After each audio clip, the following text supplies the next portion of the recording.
I don't know. One time like I don't know how related this is. It just made me think of it all of a sudden. But one time back when I had a game shop in town, I don't anymore. One of the kids who came in one time to play, only once, he came in saying he was going to get transgender surgery, and all of us said so. Kid never came back. Tells me he was trying to get himself beat up, so he had someone to blame for something. Yeah. Yeah. People looking to be offended by everything? Oh, wow. Please tell me more. Yeah. I didn't think about it at the time. It wasn't until like a year later that I realized I never seen that face again. Did you guys hear the music? No. Ah, No. shit. I didn't even know I we was on started. mute. That's what. Yeah, we've already started. You guys were talking. I thought you guys were talking over the music, but you couldn't hear the music. Oh, well, better luck next time, Shadow. So, how's everybody doing tonight? Sick. Good. Doing good. So, they got two sickies in the house. Stay away from me. And, yeah, because you get that computer No, virus. no. Come over here.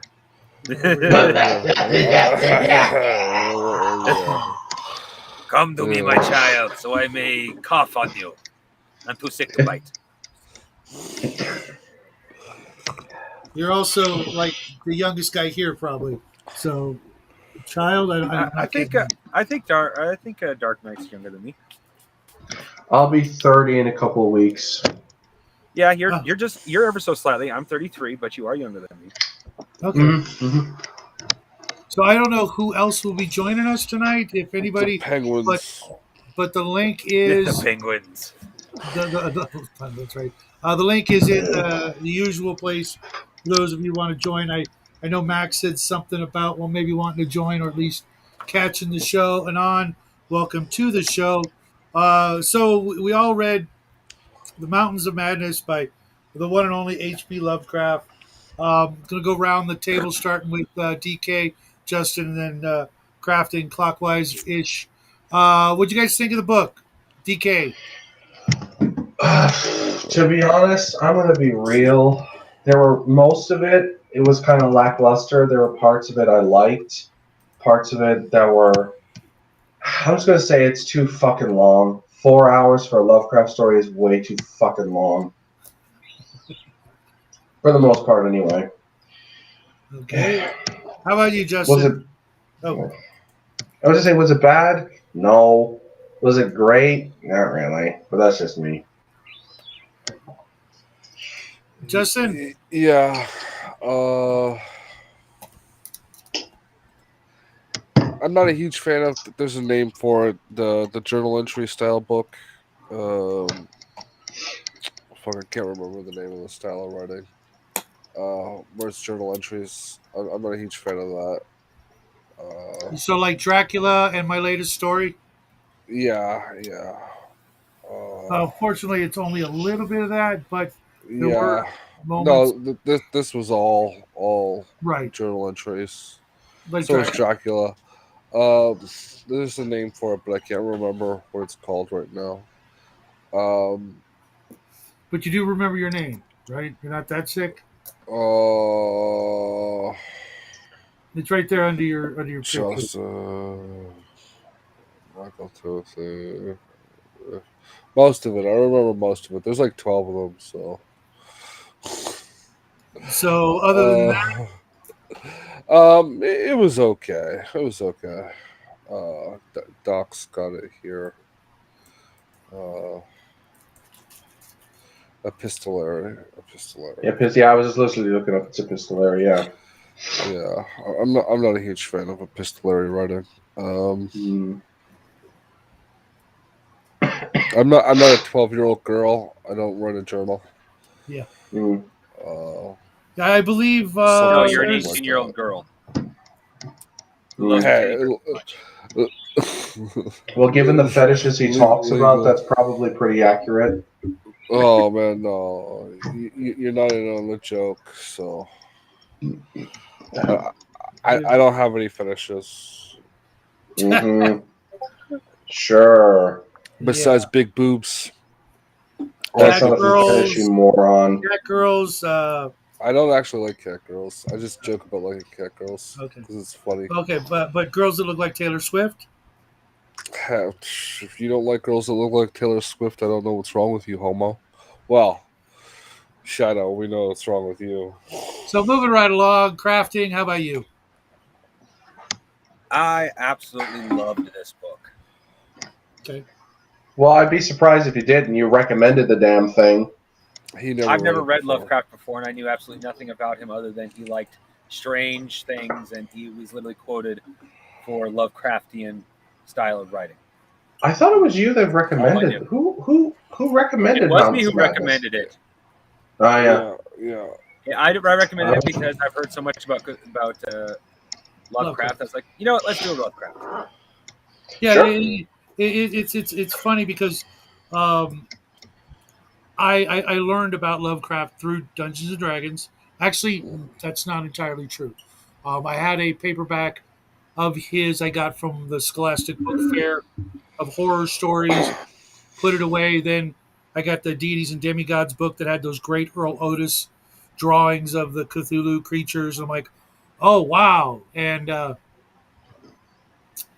I fell in love with the art and got into Lovecraft like everybody else. And had it not been for Dungeons and Dragons and gaming, I wouldn't.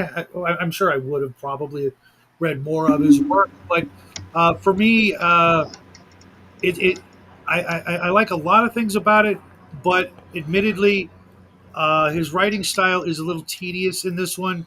The fear of things, because it does assume that you've read like a lot of his work, or at least are familiar with the Necronomicon and the other creatures and all that other stuff. This is definitely not a great first Lovecraft introduction, and like I said, it does get tedious with the fear and things like that. I did like some other things, and I definitely, the whole Antarctica thing.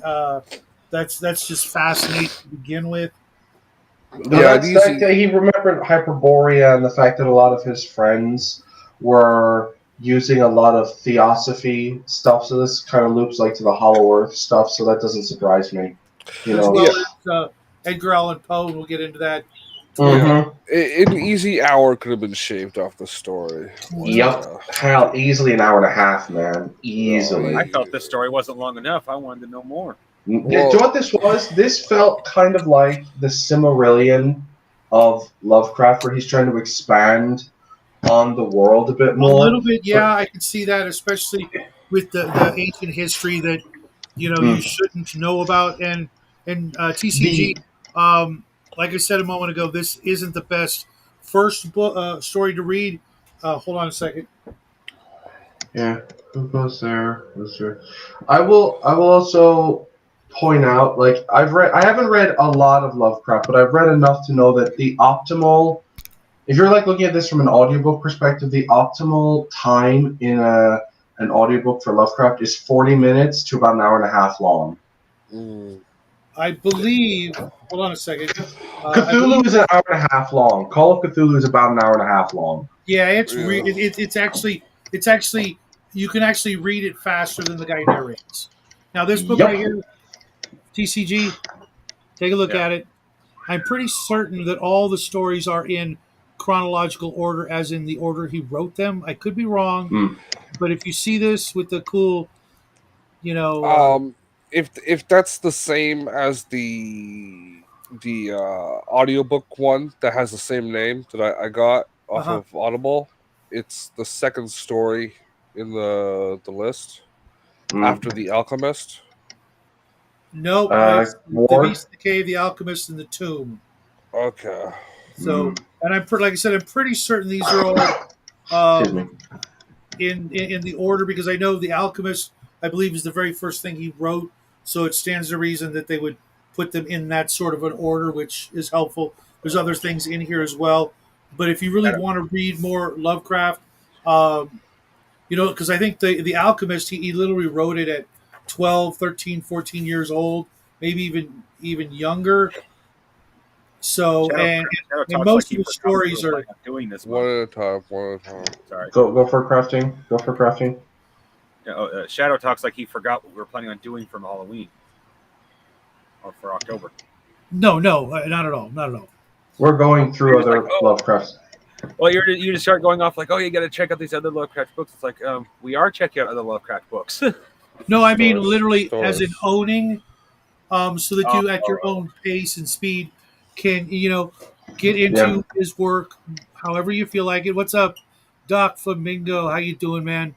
Who Goes There was directly inspired by Mountains of Madness. Okay, Shadow over Innsmouth is what I yeah. That's a good one. Maybe the festival or The thing I will say about Lovecraft that I've noticed from what I've read of him, the smaller scale that he goes for, like the smaller he makes the scale of his story, the better. When he starts expanding beyond Earth and going into extensive detail about the mythos in general, that's when he loses me.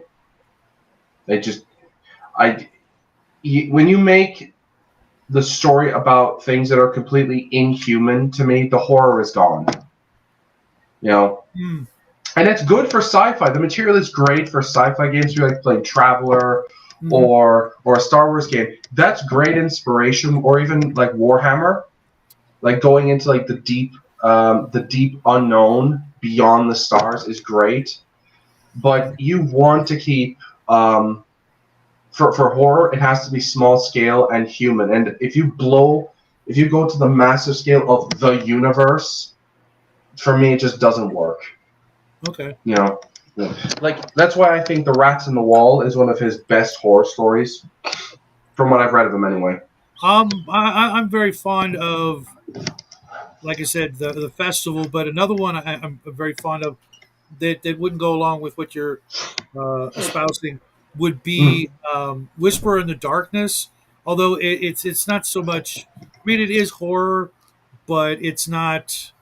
It's a little grander scale, but it's a grander scale, but on a small scale. If that makes any sense. Yeah, I mean, like when you go detailing, like like they say at the end, like the Migos had this war and they went with the Elder Things and the Star Spawn of Cthulhu and they built these great Cyclopean things and they had the Shoguts and it's like you've just named like 5 different species in the span of like a chapter and how Mhm. they went to war with the Elder Things and it's like those could be someone delving into just one aspect of the war in extensive detail and what they were doing to humans at the time, and yet you just breeze through the whole thing in like 5 seconds, and it's like, Well, what? like I said, I think this story comes later in his career, so he's kind of making a huge assumption that the reader is already really familiar with everything he's ever done, which just wasn't the case until like the '60s to the '80s when there was I don't know if you guys know this, but there was a '60s rock band called H.P. Lovecraft, Hmm. and I would love to hear some of that if it's even feasible. But I've never heard anybody who's Hmm. actually heard of them. It was probably a really tiny little New England band, and probably never well, went they anywhere. summoned. But What happened is they summoned something from the ethos, and then it called them in. That's why I never heard yep, of. Yeah, yep, Never heard from them again. they paid for their curiosity. yeah. Yeah. I think the point I'm driving at, that Dr. Mako and you are, I do agree with you. Not just because you agree with me, but the my problem with it is that the reason why I feel going that big of scale is it's hard for humans to comprehend. So it's hard for them to really engage with it on a scale that massive. It's why multiverses inevitably get tiring because at some point, one, the stakes don't matter anymore, and two, humans can't envision things on that scale to the point where they just ignore Whoa. it. I hate when people make that generalization. I've been at this for a long time, and my imagination's pretty extensive. I don't have problems with things like that. I get the average rank and file human maybe, but I consider myself hanging out with people who are not just well read, but well versed in these kinds of thought experiments. You That's know, fair. I wasn't even saying everyone, to be fair, but yeah, also this yeah, is yeah. And maybe I'm transcribing too much of my own feelings on this, but it's just at a certain point, I just can't really see the like. I don't know. It just doesn't feel terrifying to me when these gods are so distant. I'm just like, okay. Whereas, like when Cthulhu might rise out of Relier, that seems more terrifying because he's an immediate problem. mhm. You know? I don't know. But that's just me. So we've segued. Hey, what's up, Grumpy? What you didn't like about it? How about you, Justin? What did you not like about this particular story besides the format that it was written that you described earlier?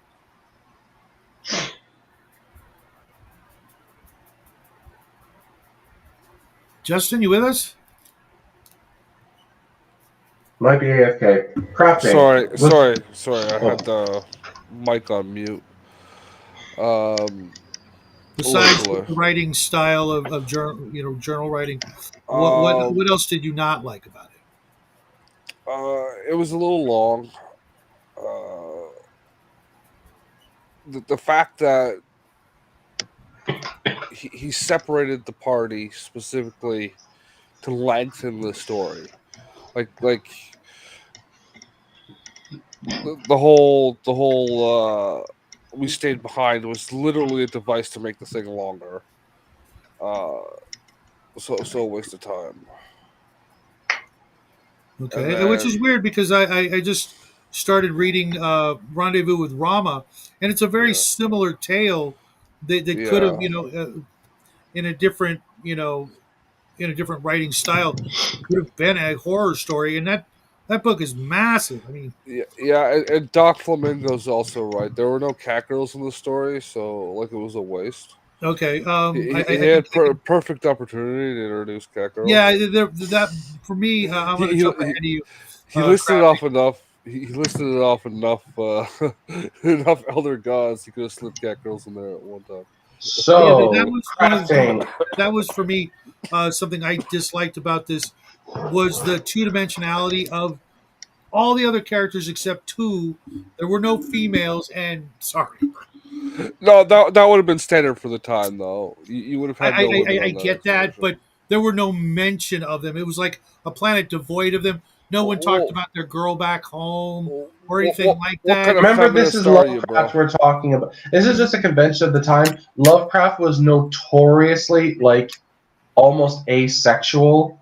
Like he I know. had such an aversion to the topic, so I don't blame that Yeah, at I all. suspect he was molested at some point Oh, by. he no, it wasn't that. It's that given the instability of his family, his father, I think died, and his mother went insane and put him in dresses. Like he had a I rough have go of never it as heard a kid. that, and Yeah, Uh, I've never heard that before. well, yeah. it depends on what age you're talking about because putting like the dress was more common as a child's clothing Mm. up until about 5. I think actually maybe yeah, it was up until 5, so maybe that wouldn't have been too bad. But the fact that his mother also got committed as well, Yeah, so you know, during his time period. yep. Yeah, but still, But the aversion to me, that's what I think because so many cases I've dealt with, that's the reaction is to you know avoid all contact with the kind of person that is the molester. Hey, what's up, Mac? We were just talking about you a minute ago. Glad you could make it. So for me, it was the two dimensionality of the other characters because they seemed, like when you watch The Thing, which this movie obviously or it was this based off of. well this book obviously inspired that movie greatly. Even the original, those characters in that movie had more character, if you will, than anybody in the story except the two guys that get away in the airplane at the end. Well, to be fair, I haven't watched the thing, but isn't there only like 5 or 6 characters in the thing? There may be a couple more, Yeah, but about 7. each and every one of them, you know, I guess maybe it's because of the medium that you could look at them and go, oh, he's this guy. You could stereotype them and sort of pigeonhole them quickly. With these Mm. characters, you couldn't even do that. They were just, And they all did the same thing. That was the thing. A lot of them Well, double, and that in this context that makes sense. But there wasn't like the pilot, the comms guy, the dog trainer. They just no. That's more yeah, realistic. But in terms of a story, that seems a bit weak. And how about yeah. you, crafting? I skipped you on what you did not like about this story. the thing. Uh, let's see here. Trying to think. If there was anything I didn't like, it was how they didn't really explain the guy who was by himself's descent into madness. Yes, I know he was kind of by himself, and that wasn't part of the story.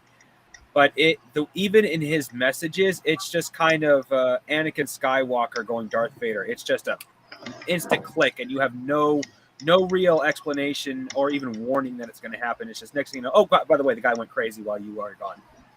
What? Yeah. Oh, you mean when the camp is all abandoned and stuff? Is that what you mean? Yeah. There's no Yeah. indication the guy goes crazy at all until they get there, and yet he has a crap ton of things up to then that makes him sound obsessive, but not crazy.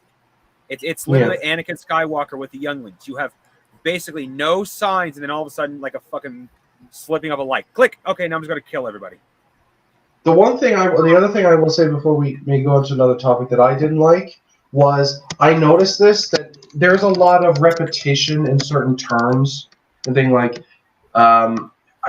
Cyclopean is one that comes up, or the fact that he keeps saying, "Well, I must warn you now about how crazy and unbelievable this whole thing is. You will not believe how crazy it is," and then proceeds to explain anything else but the crazy shit that he saw that drove them all to secrecy. He does that like 3 times, where he He builds actually up. does that in almost every story.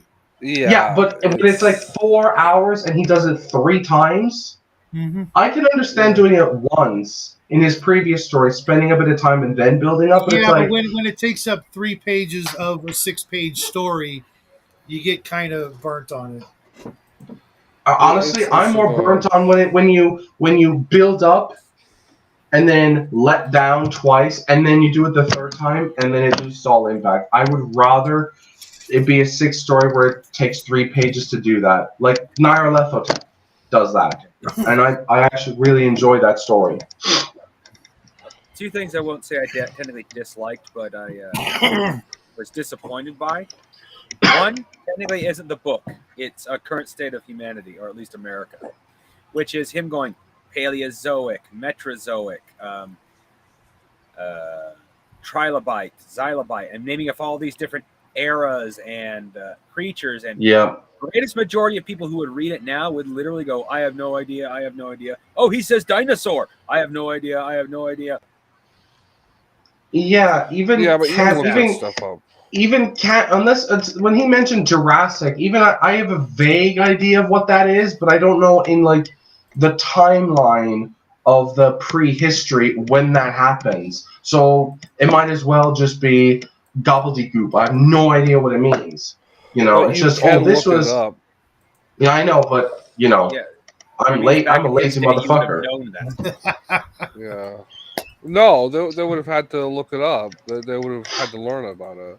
Mm-hmm. Mm. The problem And- is they would have been less lazy to do so. Mm-hmm. Right. That's other called thing I found self-respect, bro.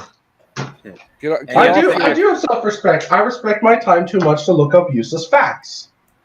Oh, Well, you never know not they're useless until you're at the end of your life going, they're useless.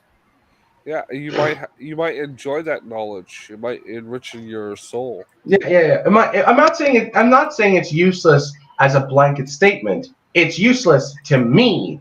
because I have no interest in dinosaurs. Yeah, you're not alone there. I find them fascinating. Mac, I wouldn't be surprised if it was, but I don't know for certain. Okay, in Let's see. Astounding back in 36. Okay, Grumpy, I guess he has back issues because he was there or he just looked it up for us.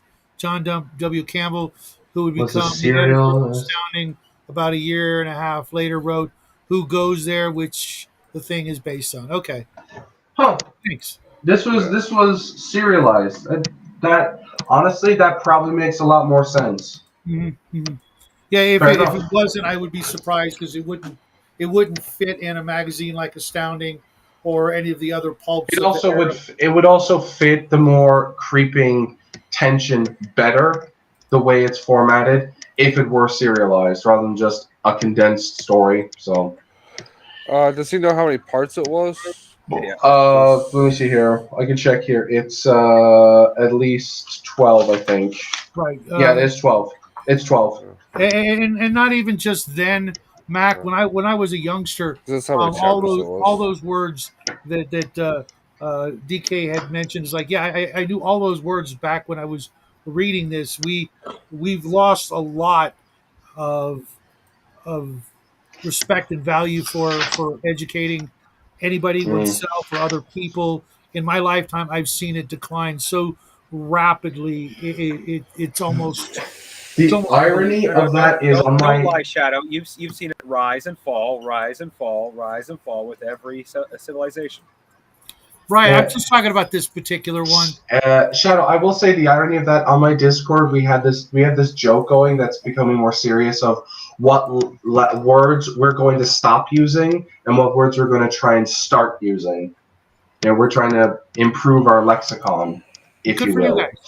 Yeah, I'd like to we're see the list of words that are on the chopping block. ironically is going away. We're going to get rid of literally when it's not appropriate. Mhm, Community is another big one that's on the chopping block. mhm. Um, what else? What else did I say? Let's see here. I Ditto, Mac. think yeah, certain words just gotta fucking go. To be honest, all over was how it started. He said one guy said I want to get rid of all over, and I'm like, yeah, it's just modern slang sucks now, but that's a topic for another Well, day. you should add that one to the list. Sucks. Yeah, that one's kind of Shadow weak would not let that happen. Yeah, he He would needs rather that hear for the for his word title. obvious reasons, blows. right? TCG. Yeah. Grumpy, I would love to see some of those archives because I've been shopping around for old issues of pulp magazines, and it's amazing how shoddy the conditions are and the price they still go for. I because if I had the place to store them, I would jump on it, but they're The problem with those old magazines is that they're like pulp, right? They're yes. they're made from They're high cheap. acid paper, so they Yeah, they're cheap. That's why they fall apart so easily. But yeah. I don't know. Believe it or not, though, the ones I've seen, it's not that the binding is what's falling apart. What the No, it's the acid in the papers chewing The glue. the fibers, the actual Mm. wood fibers to nothing. Okay, I haven't seen that. What I was going to say is that it's the covers. The covers are always, wrinkled and folded and dog-eared and scratched and things like that. Um, whereas the interiors are passable, decent. You could at least read them 20 times over the course of a lifetime if they were, stored properly, upright and bagged and boarded and all that crap. Thanks, Grumpy. So being able to at least find an archive of them somewhere would Yeah. be awesome. It's not just vocabulary. It's that references to classics of art, philosophy, and literature was everywhere. That is also true. Like I know he's gotten into hot water lately, but Pundit did actually point out that a lot of people don't even notice common like symbols like what certain flowers meant, what certain birds meant. You know, we don't like some people like when I was growing up, even I knew that the owl meant wisdom. Now it took me a while to figure out why, but I would imagine most younger millennials and most Zoomers, in fact, I'd say all Zoomers probably don't know why.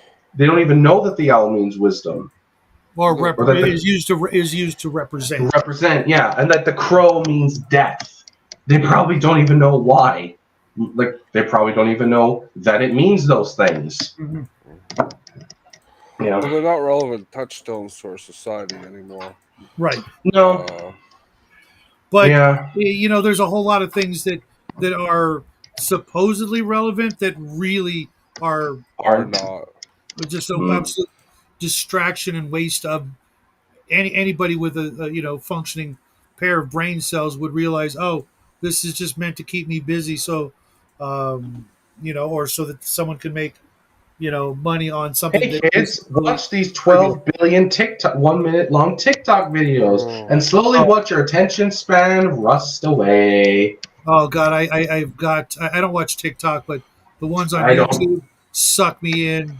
I'm Yeah. totally guilty. Yeah. Yeah, I'm trying to read more classical literature, Mac. Like I'm trying to get through the Epic of Gilgamesh. That's a toughie. Oh yeah. Oh yeah.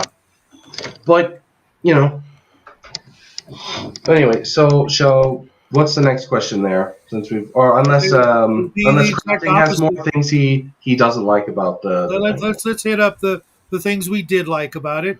Or did you say what you didn't like about? We didn't ask you. What didn't you like about it? What I didn't like was the two dimensionality of the characters. Oh yeah. Okay. Fair enough. I want a little more from the supporting cast. They're Yeah.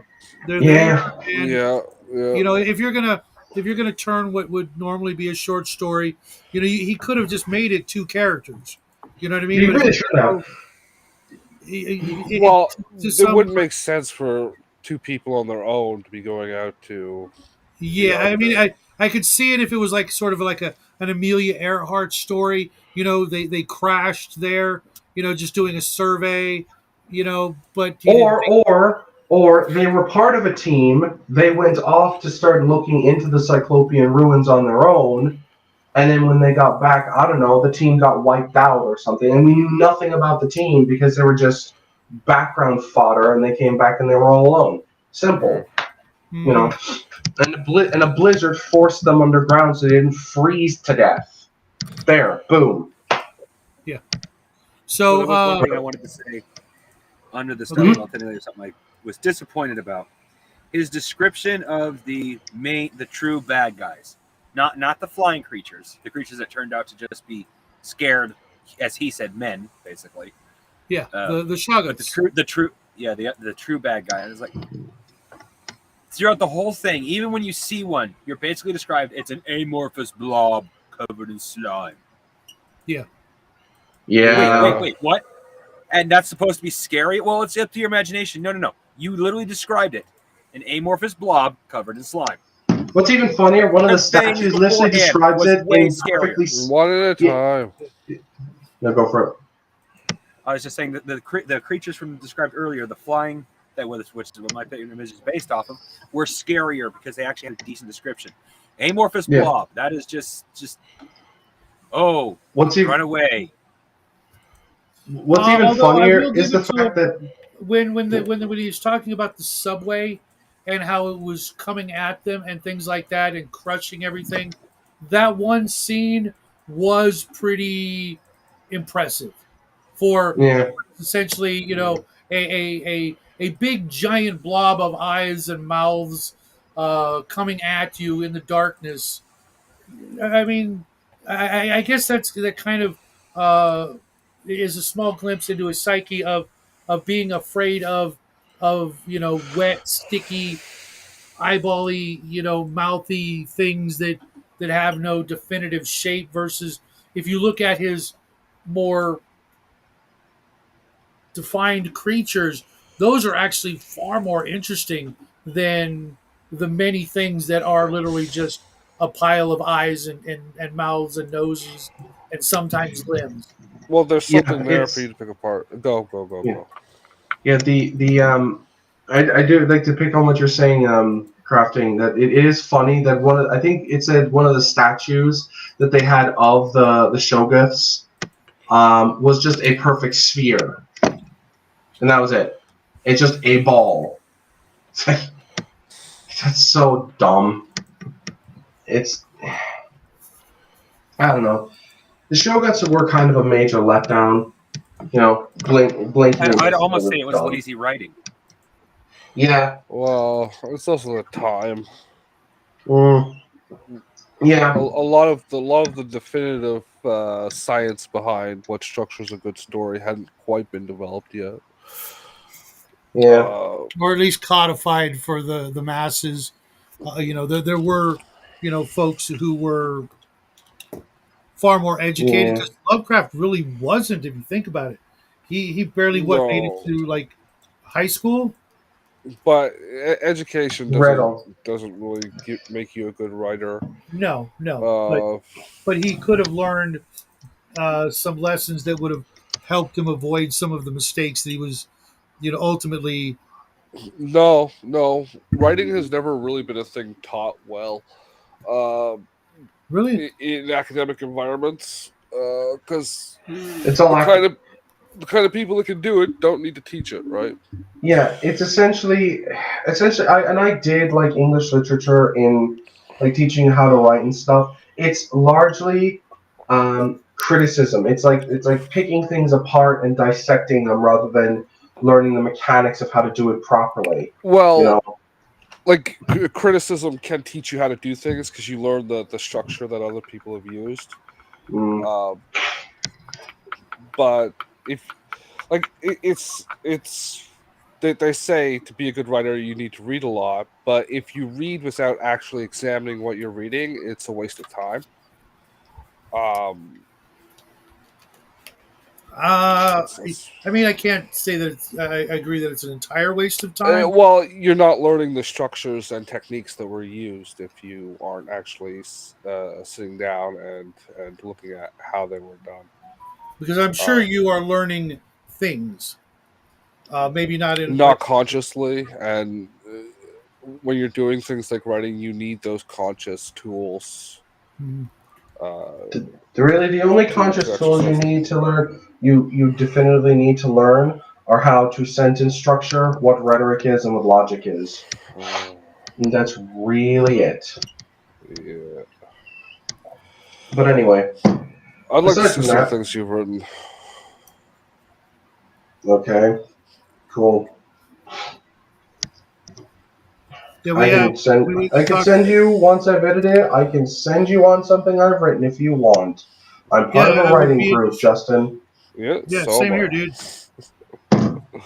and I guarantee you, I could write circles around you. Uh, I'd like Anyway, to see what you've let's written. move on to the next question, shall Oh, we? we're still What? in the things we liked about it. It started with TCG, correct? Yeah. Um, what do I like? You said you enjoyed this a lot. Well, I was trying to narrow down to one thing. I mean, Well, if you've got a small list, we're open to Yeah. hearing it. well, best way to describe the way how I felt about it would be the entire book had my attention from start to finish. I just Mm. nine print when we started this, Nine Princes in the Amber had the same thing, and then we went on to the next books. And I'm starting to slowly lose interest. I'm thinking, well, maybe I'm not as interested in book club as I thought. Then we get to this, and it's like, holy crap! It 100% has my attention. Okay. So I can't say there's any one thing I liked above everything else because it all was just to me super good. It's more along the lines of what I was disappointed about. Like I said, I felt the book should have been longer and blah blah blah blah blah. Hmm. I just Fair enough. loved this book. Well, you're in for some additional treats, but I wonder because this book is so different from a lot of the other things he wrote, the atmosphere and the critters. that you may be in for a little bit of a a little bit of a disappointment later as you go through the rest of his catalog. How Yeah. about you, Justin?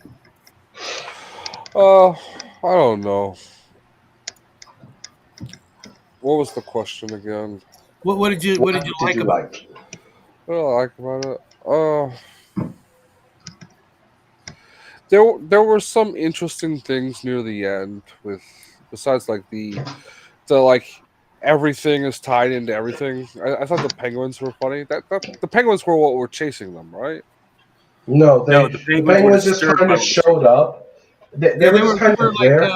What? they A were jo- sort of an incidental. It was kind of like Jonesy in Alien. You know, it's something that's Essentially, supposed to it's scare like you. the joke. Oh man, It's it's like the joke when someone is expecting the axe murdering murderer to jump out of the closet, and it's just a Jonesy. scarecrow okay. with a rubber axe. It was just a joke, really. I imagine. Okay. Well, and not just a joke, but a way to show the evolution of this area that's completely devoid of all things except fish and giant penguins, and then of course the Shoggoths. Just for millennia after millennia, what would happen to these penguins with no predators and an unlimited supply of food as long as they stay in this warmer place that has no light, etc. Just sort of a way to imagine how long ago it was when the great old ones or whatever made penguins. Yeah. So they did make those penguins. Um. Yeah, I thought that was fun. I thought it was The one hilarious that guy. the main character described penguins as ugly and nasty birds.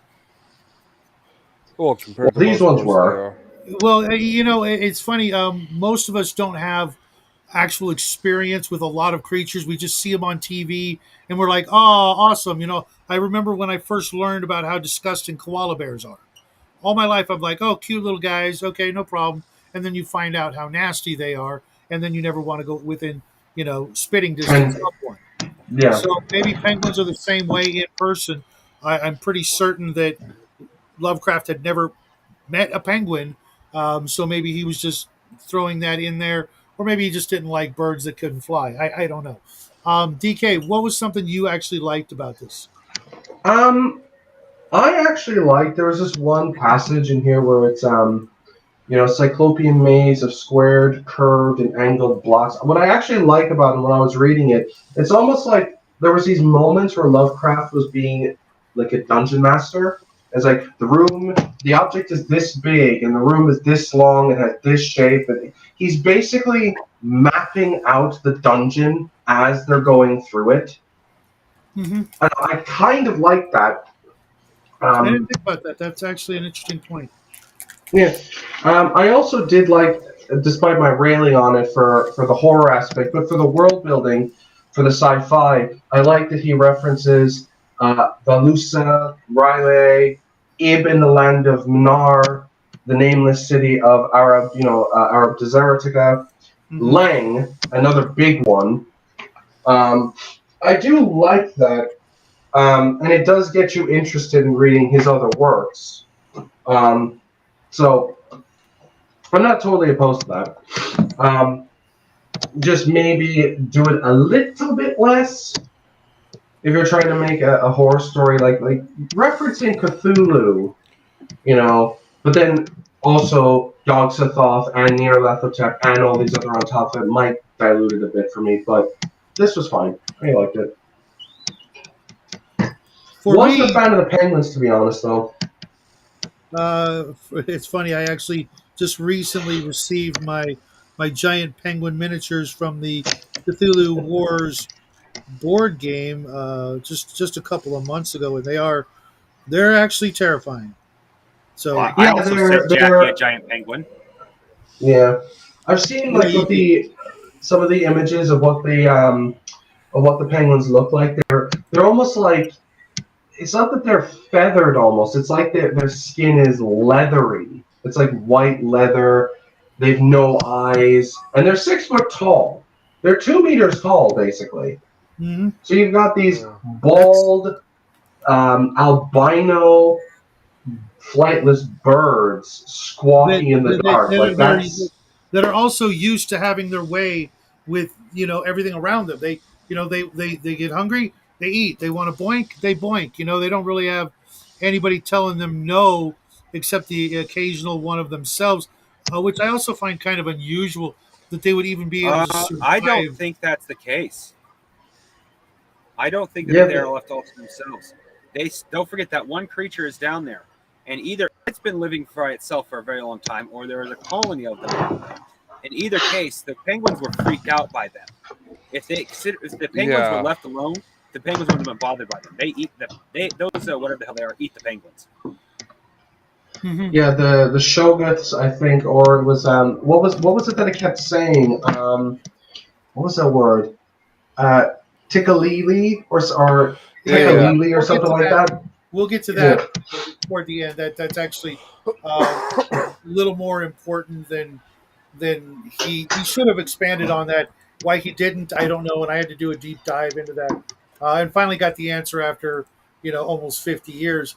What I liked most about it was, for a horror story, it had two of the most important ingredients, which is isolation Mm. and an unknown that is the bad guy or the monster or what have you, something that's so alien. If you look at pictures of these creatures, the winged barrel shaped individuals with their heads that got sucked off, they were, I mean, if you think about it, if you put one of those in a dungeon, the party's gonna laugh at it.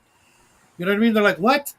What the hell is this thing's got to be psychic or something, magic using, because it just looks ridiculous. I recommend you look for an image of this when we're done of those creatures. Yeah, I'm looking at it now. It looks Put it in the kind group of chat. Can you goofy. put it in the chat or share your Share your screen? picture.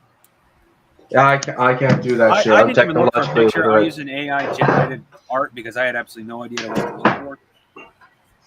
Oh. Hold on, let me see if I can. Yeah, Mac, I will say when you describe it, when you're writing it, it sounds really weird and almost a little bit unnerving. But when you actually see how it's been modernly renditioned, it's not that great. It's look up. I guess they're primordial ones. They're called the elder things. I think they're called. Okay, in my book they're primordial ones, but okay, yeah. Mm. They're. I'm gonna. H.P. Lovecraft's Elder Things. Yeah, the Yeah. elder things. Yeah, because sometimes they're called elder ones, elder things. They have multiple names, but Hey DK, do you still have a picture on your computer? Things. yeah.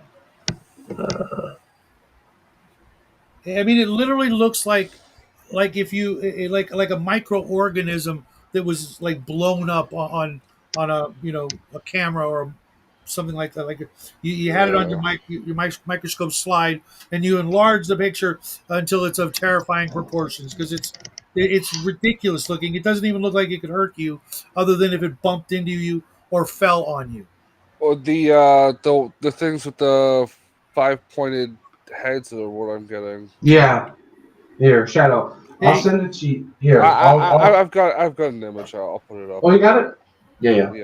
I was making sure I had the right thing. I like Yeah, this The one. star-headed creatures. Yeah. yeah, in my image in the deities book, they actually have more than 5 little things on the starfish head, but Yeah. it's like 7 or 8 or whatever. But it's just a ridiculous looking creature. But if you literally did come across that out in the I like this snow, one.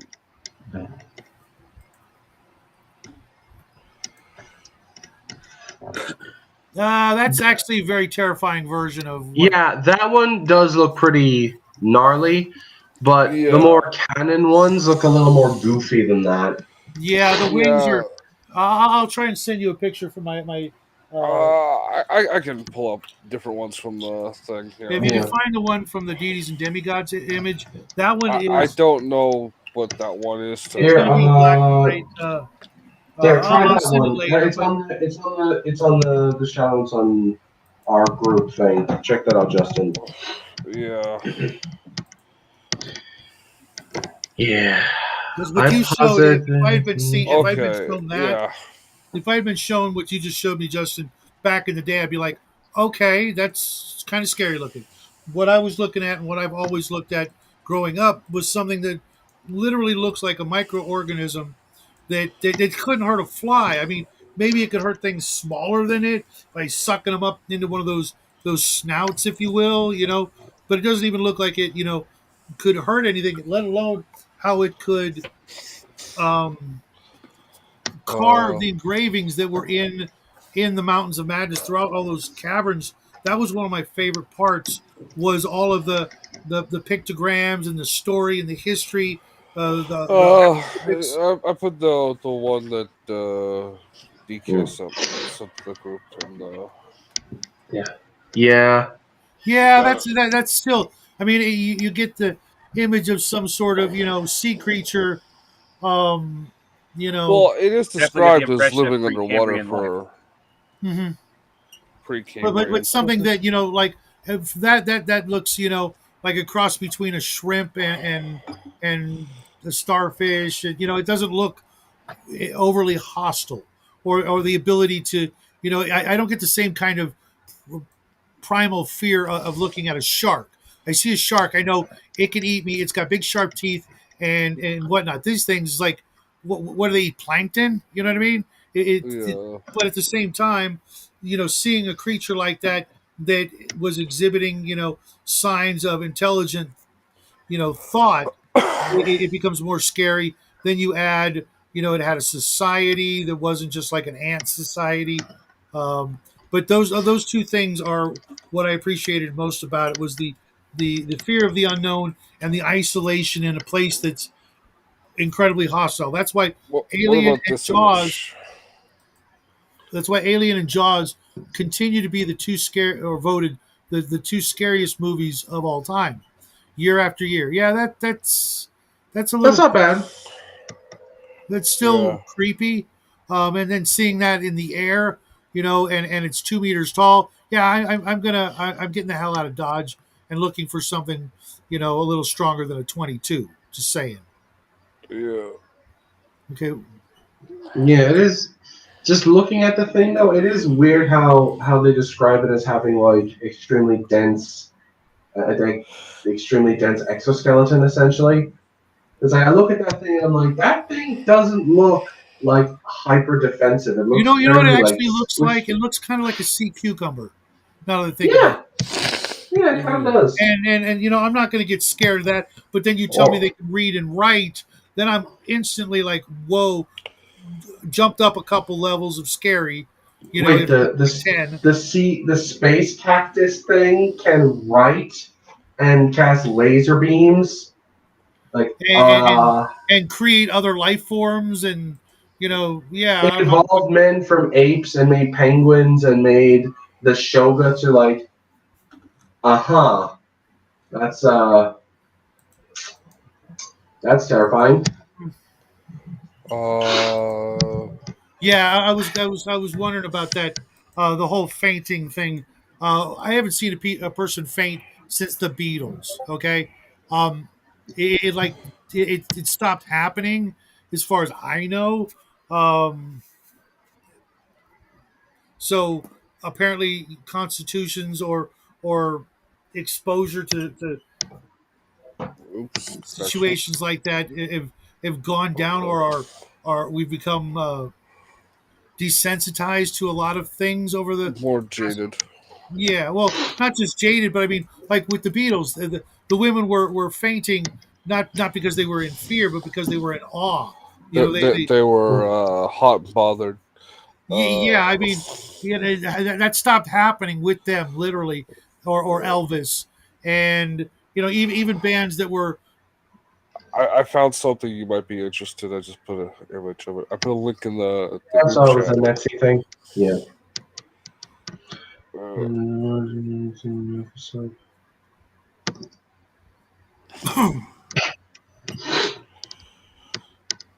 Okay. Hellboy and Aliens, Mac? Maybe. But I also think that he probably actually did look at a lot of books that had things like trilobites and sea cucumbers and squids and octopus or octopi, I should He say. probably had a lot of like uh modern science magazines and stuff like that, right? He was big on astrology and chemistry as a kid. He was like an amateur astrologer. So you know, that doesn't surprise me. Um, So I wanted to go back because I left with the hieroglyphics and the writings. Did you find that a passable way to explain so many of the things that didn't make sense in the culture of the primordial ones or what have you? Okay. I mean, I mean, do you think the did you if you had seen all those hieroglyphs and those writings and do you think you'd be able to figure out the story of the history of their No. civilization? maybe pieces of it you could make inferences on it, but the whole thing where they could go like, and they fought the star spawn of Cthulhu, and they fought the Migu, and they fought all this other crap. It's like, Well, it is depends. Is it in writing or is it in like pictograms. mosaic? Yeah. It looked like Well, not it, even. from what I remember, it was mostly pictograph and Yeah, you see one primordial one carrying a box. You've seen them all, right? yeah. Yeah. It's not like with humans where you could maybe they were other things that they were doing, but the way they looked, they didn't have like They normal didn't arms even talk. and legs. They sang. They sang, apparently. Hmm. um, was their language. But the problem is like it's one of two problems. It was the better of the two solutions because one, at least the pictograms, you could infer things based on like, oh, this looks like this thing and it's doing this. Whereas there's no way they could have translated their language because it's like several million years detached and it's not even like an ancestor of their own language. They wouldn't have been able Well, to read it. and like I was saying with when we look at ancient Egyptians and their high, we can kind of discern that okay, he's carrying a sword or a spear or a fork, like a Yeah. pitchfork type of thing. We can kind of, but these didn't even appear to be like tool users.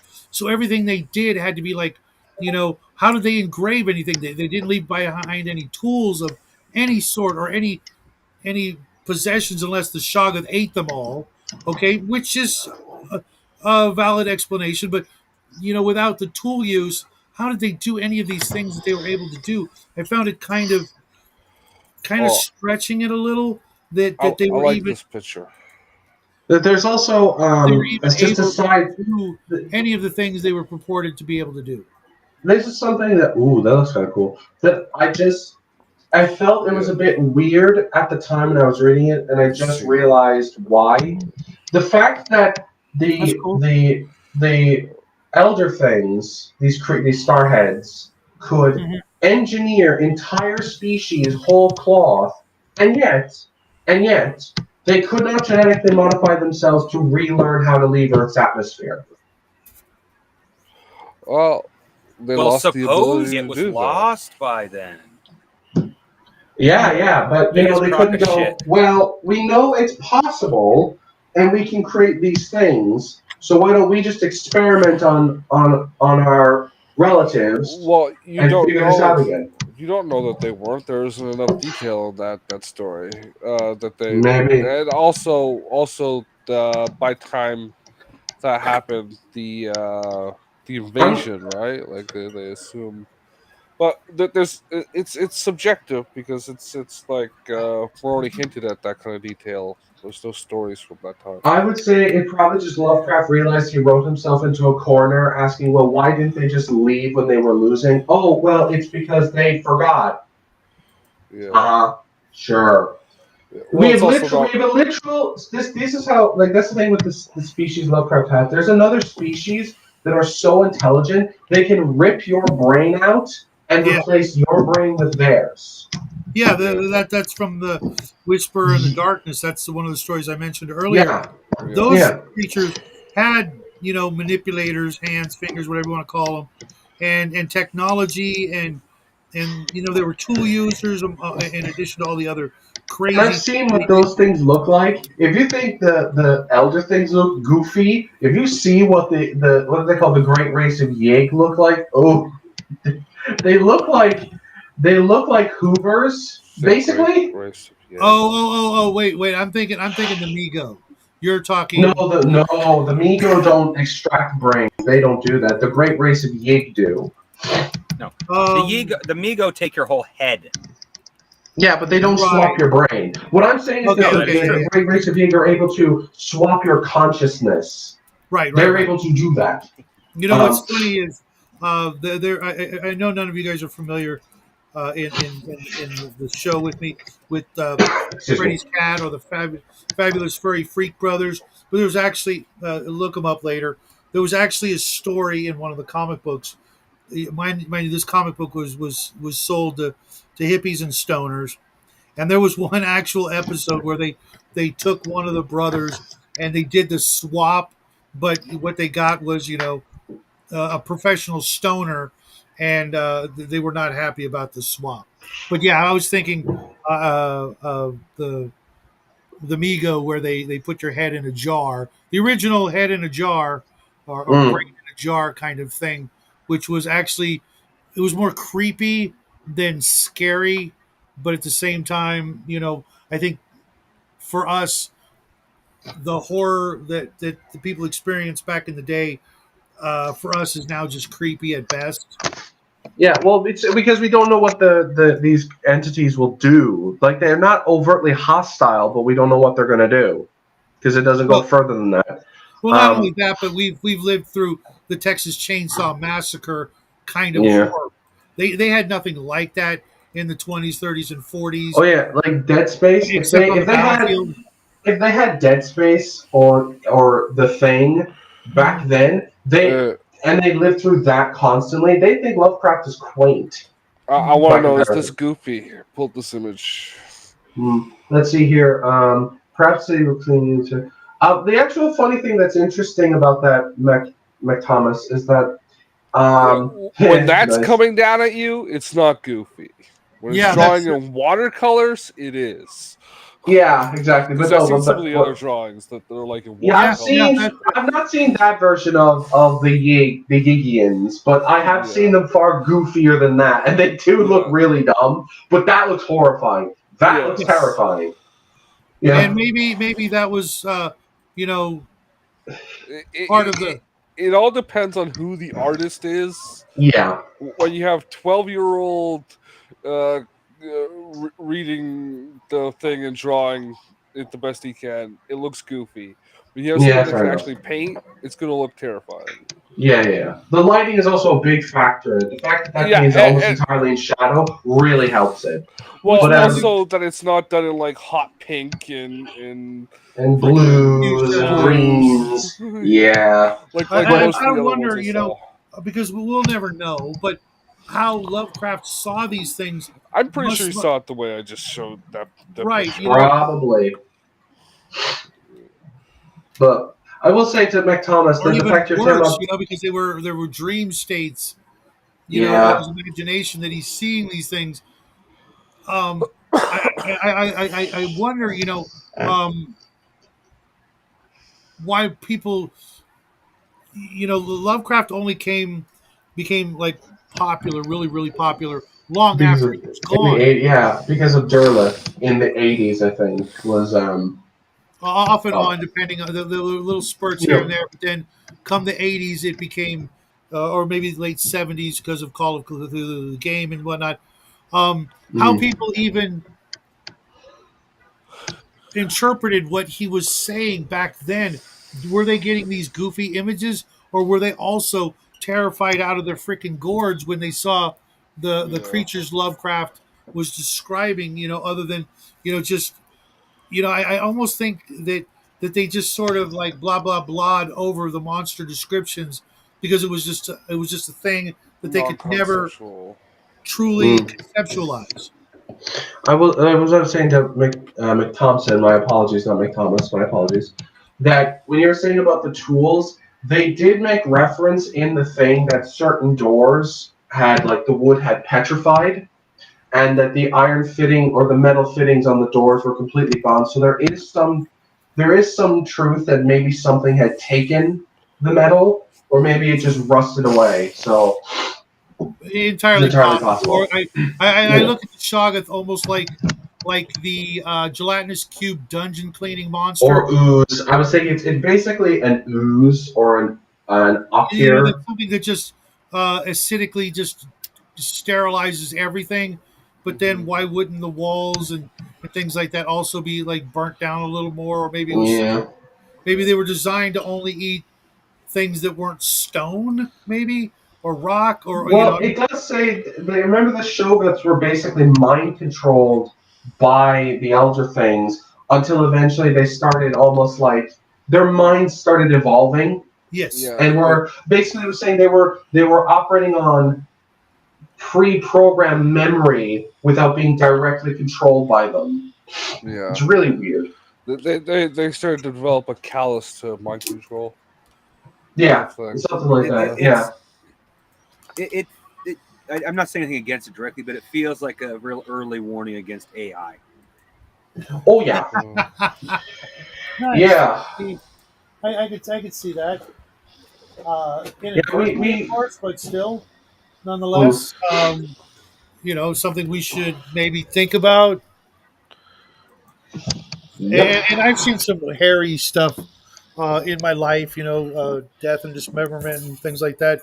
But some of the stuff Lovecraft talked about, that's like just literally out of this world kind of craziness. I think that for a huge part that many of the readers, it's we're reading these magazines where there would be these provocative crazy covers with Martians and things like that on them, that maybe the people reading these magazines might have already been like, oh yeah, another weird monster, and just sort of blah blah blah it, Hmm. as to not really be that scary because they already read three stories in the same magazine, Well, other like monsters.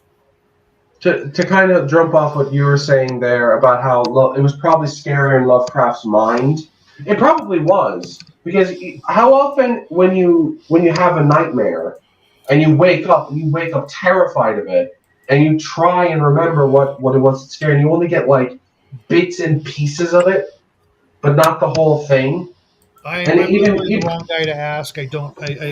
The only scary monster I ever had in a nightmare was when I was 3, and it was a strawberry ice cream dragon attacked me. After that, it's all been but pretty. could you entirely visualize what it looked like after the fact? Oh, I still can. Fair enough. What I'm saying is that he said, It was his mother. yeah, said Lovecraft even said that the most merciful thing in the world, I think, is the inability of the human mind to correlate all its contents. Mm. You know, we live in a placid I island of think that ignorance in the was. midst of black seas of infinity, and it was I think not that meant was that we his should own travel hang far. up. To be honest, I'm sorry. Yeah, yeah, no, I'm just finishing the point. But yeah, I mean, I've had this problem too, where like when I try to remember, not even like I don't really get nightmares, and even if I do, they're not like scary, scary. They're just weird. Um, like even as I'm waking up, I'm like, I can only remember bits and pieces of it. I can't remember the whole thing, even though I know there's more details. I just don't remember them. It's weird. Oh yeah, hey Raven. Hey, Raven. we're almost Raven needs to done. jump on more. She's on most of my shows. Um, I don't think she read the story, and Yeah, when we come to the end, she's going to pop in. She, like I said, I don't think she read the story. that's fair enough. Well, Um, if we pick another Amber book, I'm sure she's read the damn thing. So No. I don't think I'm pretty Raven sure reads she books. finished the. I know she finished the first one. yeah, well, she can read Guns of Avalon next when she gets the chance. That's a good book. Yeah, it's actually one of my favorite of the whole series, but that's because it's got the word guns in it. So, Yeah, but anyway, we're not hey, talking what's up, about Eldrad? Sokovsky. I was So talking about you with Bubba Eldrad. Sorry, didn't mean to interrupt, guys. no, it's all good, man. You're the host. It's all good. So, Um, the obligatory D&D role playing question: what would you borrow from this and shove in one of your games? for me, um, the fact that it is of itself for certain parts of it felt like Lovecraft was DMing, but I would actually, I would honestly use the monsters in it. Um, Essentially, how I view this actual thing as like a delving into the mythic underworld, where the further down you go, the more reality starts to break down, and while there is a logic to it, it doesn't make sense to you. So I would just use this as further example of the further into a mega dungeon you go, the more the rules should start to make less sense to the players. Like you could have them go around a corner like 3 times, and then goes back to normal for some reason because the dungeon is actively hostile. Mm. Hell, there could even be an elder thing controlling the construction of the dungeon as they're walking Yeah, it, just to fuck I with have a them. problem when basic laws of physics start going haywire in a game. It just seems like Magic, bro. even with Yeah. magic, it should be on a limited scale. But when you start getting the walls are all moving and wiggling, and Well, I don't say you do it all the time, because then it would just frustrate the players and wouldn't lead to good gameplay. I'm just saying it's like every once in a while, right, like just a room just does a weird thing. yes. Yeah, that's all I'm saying. Like why is it that this creature is in this room when it's clearly too big to fit through the damn thing? It's like, well, Right. I hate that. Are you walk into a room that you know you shouldn't go into, but you go into anyway because you want to loot the thing, and then when you leave, you're like 3 levels back. yeah, like you wind up in another section of the dungeon. Yeah, Like teleport traps are a pain in the ass. you've been there already. Oh yeah, And you yeah, just like but you as the game master really hope that when they come across that room the second time around, they've forgotten and go through it again. yeah. Or you just put it, or you put it somewhere else in the same dungeon. Like they go into that No. room and it works, and they go somewhere else. Yeah, It's the same room, but it's like 3 sessions later, so they've forgotten. yeah. Or what I'm saying is that if you go, they actually do remember, go into that room, and it's just fine, and then they go into the next room next door, and that's the one that teleports now. But what I'm saying is, Shadow, the reason why I'm saying to do this every once in a while is you have to treat the dungeon as almost like an evil underworld that wants to kill you. Oh, I'm Like I'm very. in of I've its run Caliban 20 yeah. times. Trust me, I know about dungeons that eat players. Real quick, sorry about you Mhm. guys with the nocturnal issues. Sorry to hear that. I've been blessed with the shit that I've seen. You'd think I'd have more, but they're always. Anyways, sorry for your guys'. No, No, it's I all was good, talking to the man. guys in chat, Raven and Mac. Um, uh, Justin, what would you borrow from this? Uh, creepy fucking monsters, giant penguins with leather skin, bro. Mm. I don't trust anyone that likes penguins to begin with. I blame Danny DeVito for that, but that's a separate story. Yeah. Danny DeVito was good in that film. Okay, how about you, Well, that was TCG? actually the. Yes, we all know you son of a penguin model. What would you borrow, TCG? Or swipe, steal, Uh, mutate, and bastardize? Your face. if I was really gonna do something like that, steal anything from this game, I would literally just go out, buy Call of Cthulhu, and then run the Mountains of Madness. Okay, that is a thing you can do.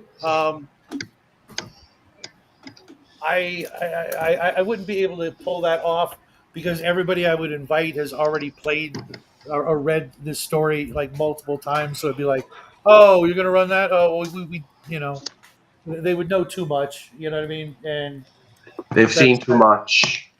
it's kind of a drag when your players already know everything you can pull on them.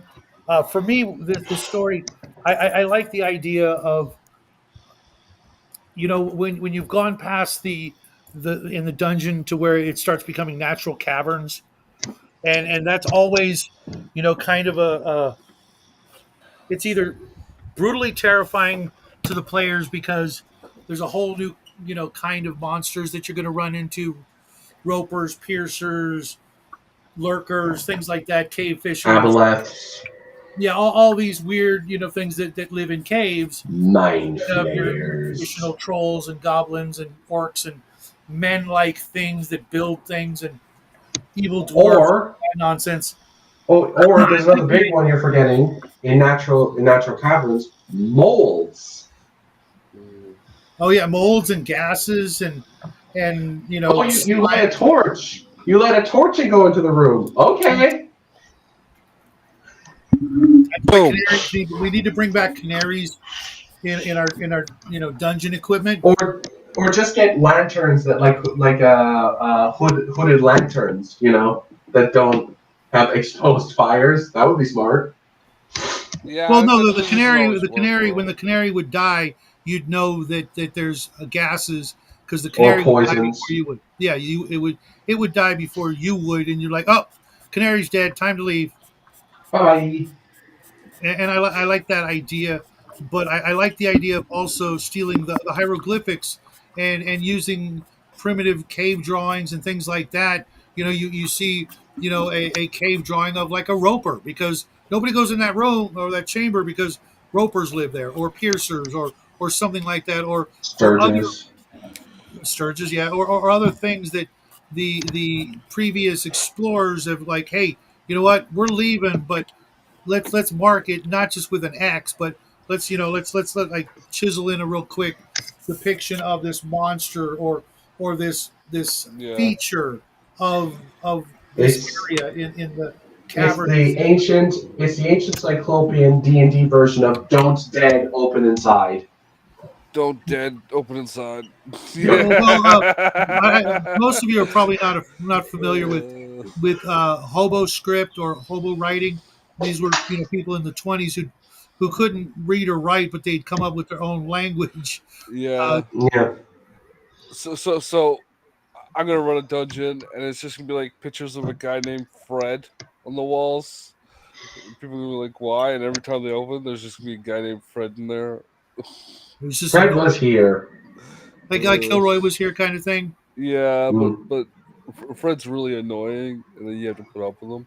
And then you go Mm. down, and then each time you open the door, there's another Fred. So you just keep getting this. By the end, you're surrounded by like 50 Freds, and then they just like eat you.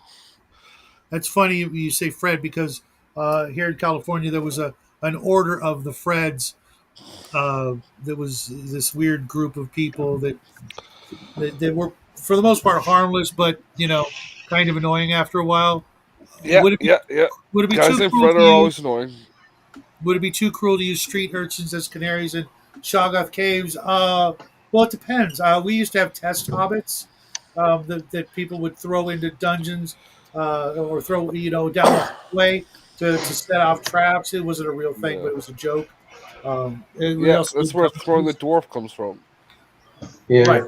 I Or dwarf remember dust. in a BX game or an OSC game I played, and we bought chickens for this very same thing, where we would like send the chicken forward to like scout out. And I think remember one time the chicken went into a room with a Medusa in it, and well, we didn't have no chicken no more. Right. What was it? It's Uh, stone fried chicken. Yeah, it's Did you know extra if you stick a chicken on crispy your head, and if you're crunchy. did you know if you stick a chicken on your head, you'll go invisible? Huh? I've never heard that. That's got to be a video game thing. Nope, that is a joke from Yield Geek. He was playing a group of goblins, and their clever No, that comes idea from to something be else. stealthy was It comes from Metal Gear Solid, I think, as well, where if you lower the difficulty low enough, they give you a chicken on their head to make it harder for you to detect. So, yeah. So, Yeah. anything anybody else would like to add to this story? Like, would you recommend it? We'll start with you, No. DK, and go back around. Nope. You wouldn't recommend I, it? I as an like a fairly decent lover of Lovecraft's work, I cannot recommend this. I just can't. It's too meandering. It's too long. The good parts that I liked about it aren't good enough for me to say I recommend this. I'm like, nah, nah. I can see that, which is funny because of all his stories, it's one of the longer ones and one of the Yeah, ones that gets mentioned more A- than some of them. Actually, yeah. the two stories that were mentioned earlier by I want to say either Mac or someone else. The Dream Quest Done. one and Mm, the The Charles case. Dexter Ward, Yeah, those are both longer. mm, as is that's actually not him. That was August Derleth writing from Lovecraft. Was the Lurker at the Threshold? That one's yeah. like full 120 pages, but it's it still feels longer. But I find it funny that he was able to pack so much into his shorter stories than this one. That's usually It's the like case. he was able to just I guess maybe he didn't he didn't piddle fart around with a lot of lead ups and things like that. It's like suddenly you're here's my story because I'm losing my mind, and before it's completely gone, I'm going to tell you what I experienced, and then I'm going to spend the rest of my days drooling on my hug me jacket. Yeah. Yeah, Thomas. Yeah, Dunwich is actually. Yeah, Dunwich is very good.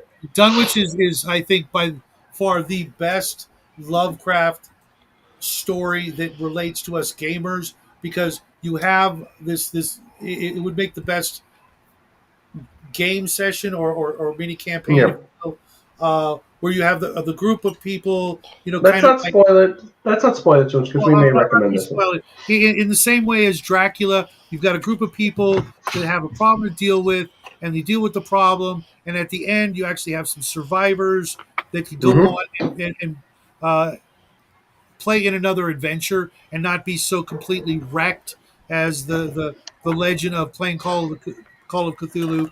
You're Yeah, lucky if you could make it through three different adventures before having to retire the character, die, or for some other reason you're rolling up a new I would character. actually like to play in a like long-term love Call of Cthulhu game where it wasn't guaranteed that or expected that your characters would die at the end, that they would go on more than one adventure.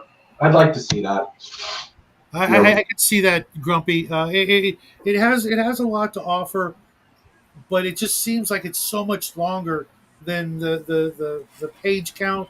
For some reason, it may be like Justin said, if you were to omit an hour and a half worth of some of the descriptions and nonsense, that it would be yeah. better. And you know, if Peter Jackson actually made the movie like he's been wanting to, I'd go see it, and I'd expect to spend my 3 hours, but at least I'd have some popcorn with me and things like that to get Yeah. the boring parts. But I don't think he would be able to. The boring parts I think would be less boring in a movie because you wouldn't Yeah. sit there for page after page. 20 minutes of it's kind of like The the descriptions would be visual, not right. literary. So that Yeah. like prose are always longer than sight in time consumed. And you could Grumpy, also, I hear that one a lot. That's a great Cthulhu adventure. I've heard that multiple times over the last year. Yogi sings its praises constantly. He loves that game. I personally Yeah. I would want to play in the Mask of Nyarlathotep, or however you pronounce his freaking name. Um, Norlethotep. I pronounce it Nyarlathotep. Norlethotep. The thing you have to understand about the Cthulhu mythos, it's in an alien tongue with alien vocal cords that human mouths are not meant to speak. So pronounce it Yeah. however the hell you want. right. So Justin, So Taco Bell. okay, Yeah, there you crafting. go. No, would you recommend it? Is there anything else you'd like to add about it before we move on to other stuff?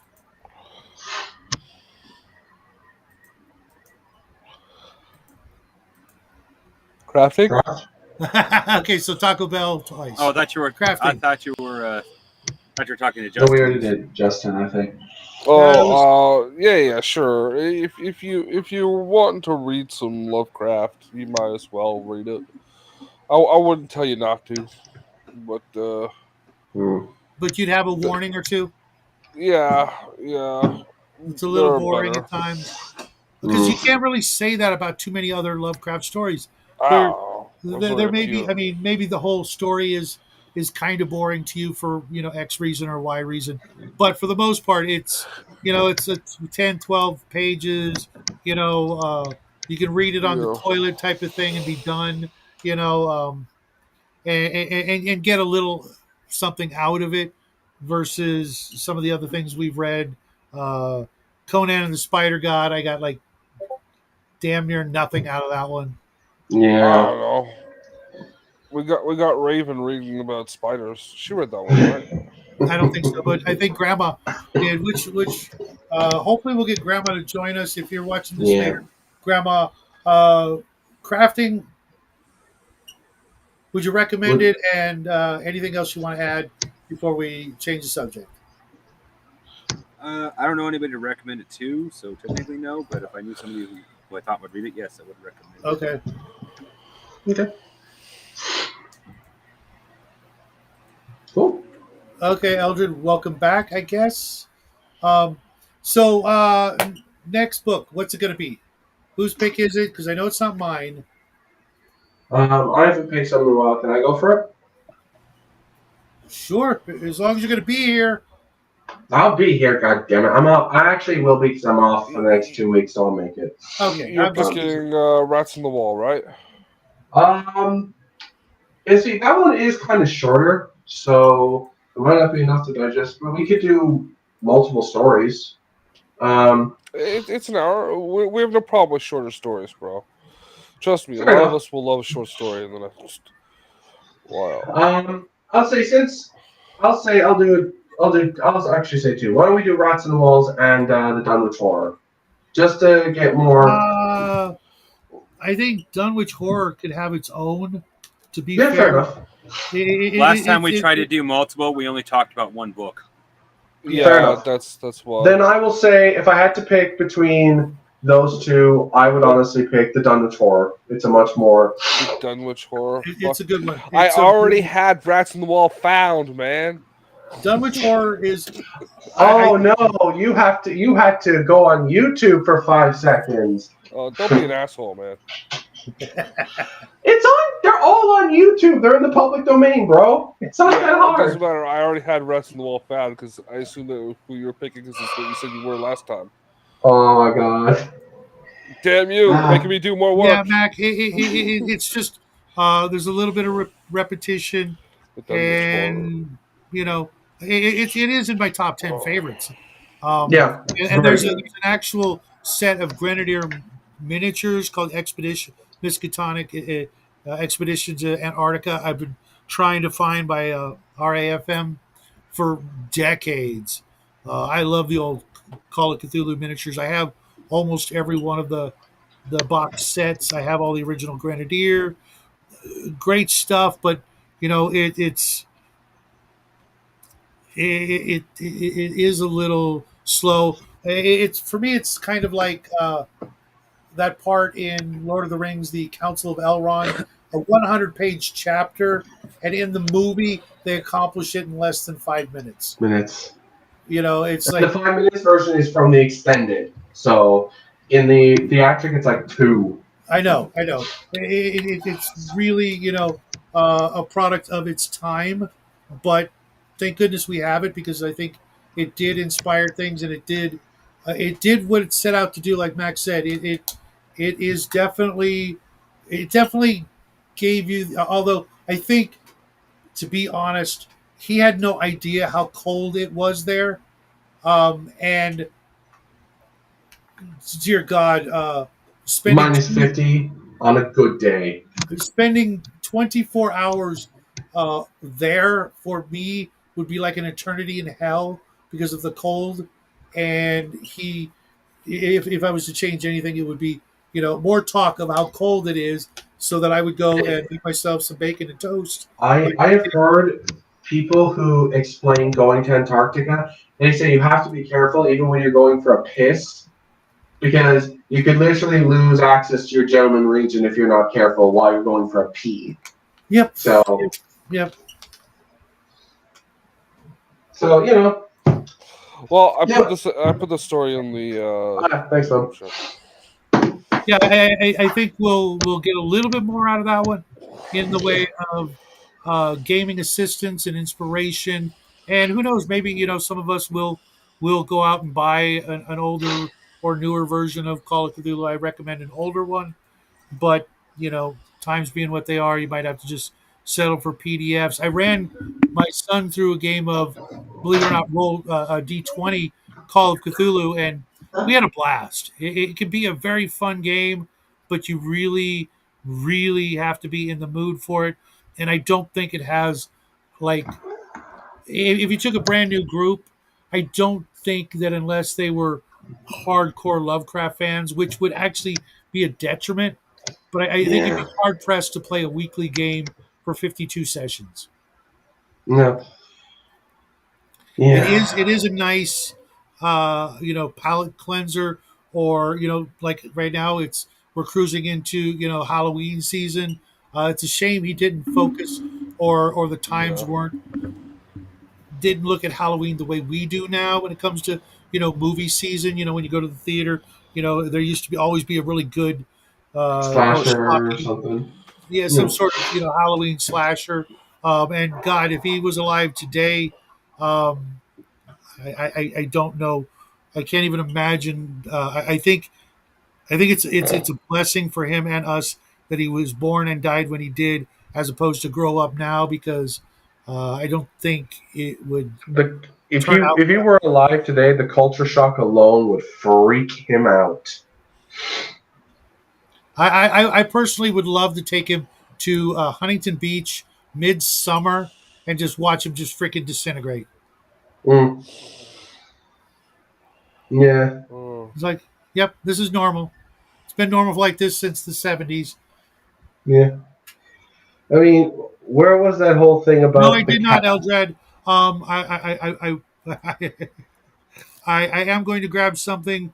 Um, if there's something in particular you're like trying to sell, or promote, let me know. Either way, I will buy it. I will not take it for free before I do a review. That way, I can say whatever the hell I want. If I don't like it, I'll be brutally honest. But you know, I prefer the Kurt Russell version. Oh yeah, there was a version of the thing before that one, wasn't there? Yeah, there's the black and white version. Uh, I actually saw that first growing up, and it wasn't bad. What I remember, if you could find it, uh, Uh, yeah, frostbite in 2 to 3 minutes. What? Yeah, yeah. yeah. Frostbite's fun really fact: fast. the first night after the last ship leaves Antarctica, they traditionally watch The Thing. That's awesome. That's awesome. We are such a freaking fucked up species that we can actually do that. Do what? You're in Watch. Antarctica, and the last ship leaves for the season, and everybody gets around and watches The Thing. Hmm. Yeah, yeah. But do you have a back to back marathon of all three versions? The only 3 film marathon I would ever do is Lord of the Rings, and that is it. Um, I don't even know if I would do that. I've done it. I've done it where it took me 12 hours in a day, but that was a year. That was like when I was 17, and I can see doing that with a trio of the Babylon 5 movies, but that's just because I've only seen them each once. Whereas Lord of the Rings, I've seen I mean, did it a bajillion times. multiple Yeah. times. Even once we did the director's cut, and that's like all day thing. You need a nap somewhere in the middle of that. Yeah, I did the trilogy and then the commentary tracks, all of them, straight. Took me an entire week. Minus Me, a I'm hundred. just content with watching the movie. I was really Well, immersed. mind you, I don't have to sleep that Nice. often, so it's not that Mm. big of a deal. Oh, cool. I did an Free Creature Roleplay, I think it's called. Is that what FKR is? What? Uh, I don't want that Eldred, to happen. what's FKR? I'm not Eldred. sure.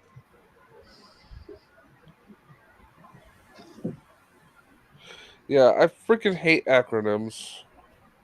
I think it's Free Creature Roleplay. I think Yeah, if I know my acronyms, which I probably free don't. Kriegspiel. That's Yeah, that's insane. probably is. Mm. But I still hate acronyms for that very reason. Mm. Maybe original Star Wars. I could see doing that with the boy, just because you know. I Uh, don't know. I it, it, enjoyed the Star Wars movies, but I was never really a fanboy on them. well, Yeah. it's a dad thing, Justin. The first time Yeah. I watched them with him, it was like being 12 again. You know. Uh, Um, and even for him now, if we said, "Hey, See, let's back go in watch the Shadow's Star Wars." day, they were like pictograms, like the Epic of Gilgamesh, just carved into carved in, yeah. And then Aliens when and he found out that we that do you could that. make the pictures on paper and just flick them to get motion, it was a revolutionary thing. Yeah, I was gonna say, for me, if I play Cthulhu, I'm actually gonna go for Pulp Cthulhu. Mm. I don't like the idea of playing the characters that are predominantly in Cthulhu games unless I get to be the hard boiled detective, and I've already done that for real. And we never came across anything like that. The only thing we ever came across with tentacles. Never mind. I'm not going into that. Um, I would just want to play. What was it? Delta Green, I think it is. Where you're playing like Yeah. a Navy SEALs guy, and you come. I mean, give me an AK or something. Before I'm even thinking about it. Even when I played with Jackie, I gave him a freaking Tommy gun just because you know. This Al Capone versus the Shogun. It's just something I'll like make you an offer you can't refuse. Bang, bang, bang, bang, bang. hey, what's up, gamers with coffee? Yeah, I don't like playing those characters that are just completely worldly inept and they're just all academic and couldn't start a fire to save their life. Um, There it's That's are not kind of people the fun. like main pitfall of skill-based systems, really, where I've done it, and I've played skill based systems, and I've played games where you're the magic user and you are completely academic and things like that.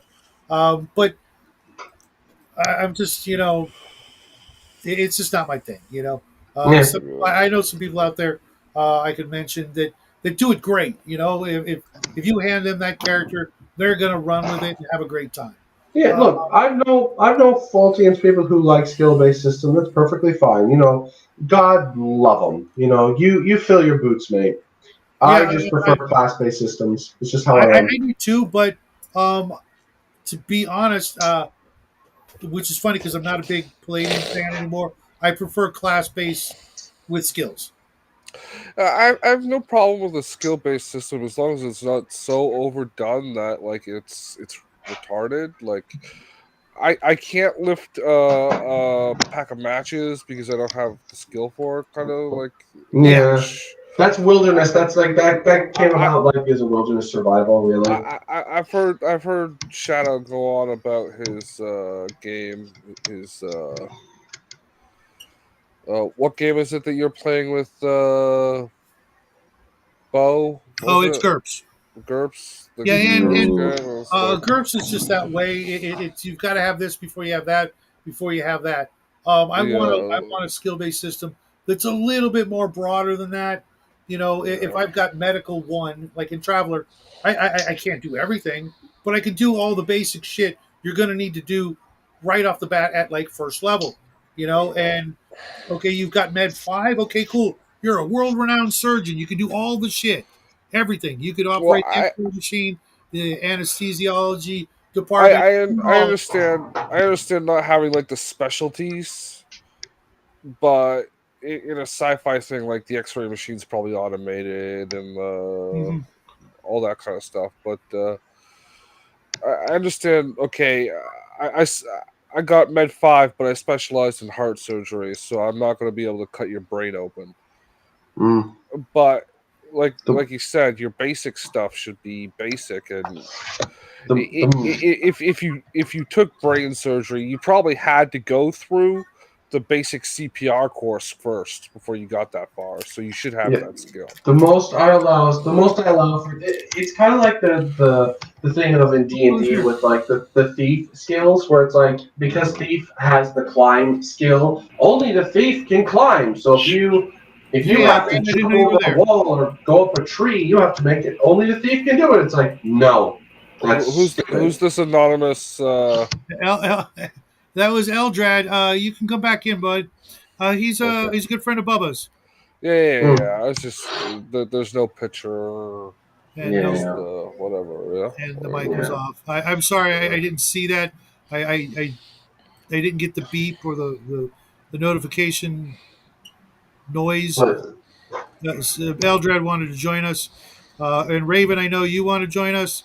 So get your ass in here. yeah, but Yeah, what I was saying with skills, the most I would allow for skills, Shadow is the thief skills.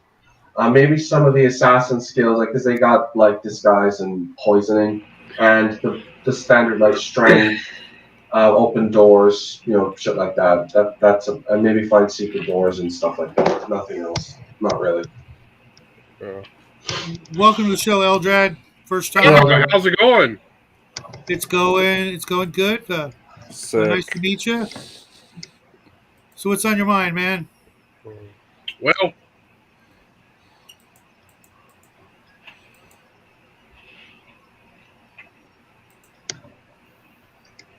You answer? I said, what's on your mind, Eldrad? Cthulhu. Right. Well, I mean, I hear that's detrimental for your health. Yeah. Long term, not good, bro. Yeah. It's like heroin use. I would imagine thinking of Cthulhu would be more like cocaine because, it Oh, induces psychosis. whatever. But that's just me. Drugs are bad. Stay in school. Wow, drugs are bad. Probably want to avoid school these days. Mm, You're not wrong there. mm. It's Stay funny because homeschool, I've been kids. saying that. I've been saying that for decades. Drugs are bad. Stay in Yeah. school. Um, and I never thought that I would, have to, like Justin said, maybe avoid school too, kids. Go Mm. play down by the railroad tracks. You're safer. You know what I mean?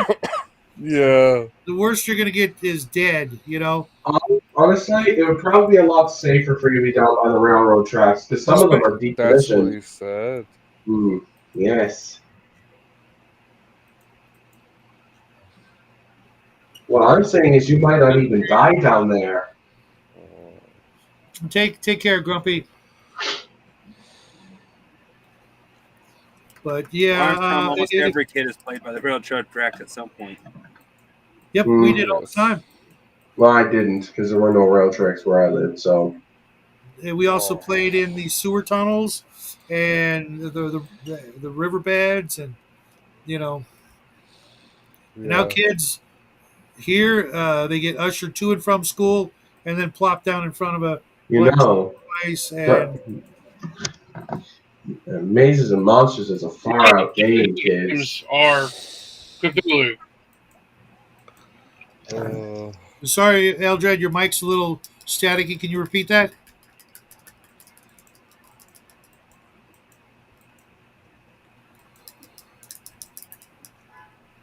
Eldred, you Uh, hearing us? I think he's a Like severe the thieves delay. can't, kind of, you know. Yeah, your mic is really not very good tonight. Can you hear me now? Yeah, yeah, Yeah. yeah. And now we can't hear you if you're talking.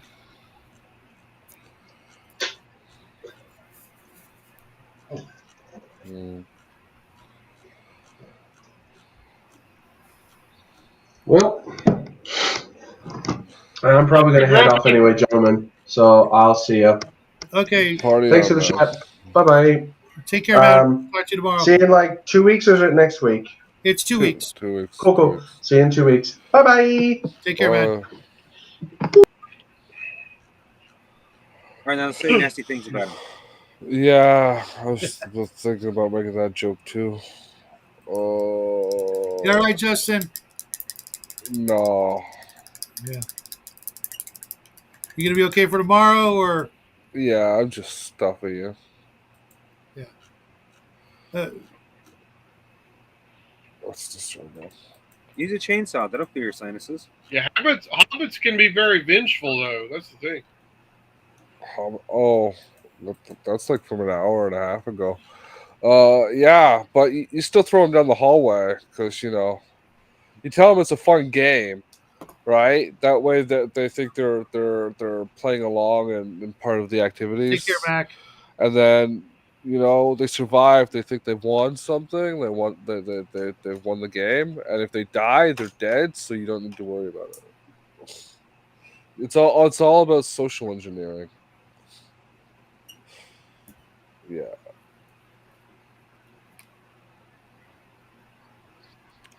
So, Eldred, you do much painting, miniatures, anything like that?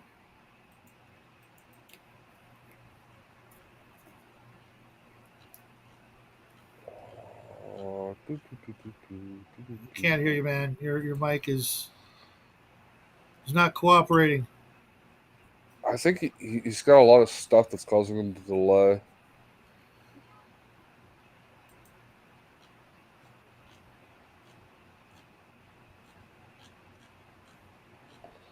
I spent most of the afternoon cleaning up Which my one is studio. that? What are you not recommending? What are you talking about? What Cthulhu game are you not recommending here?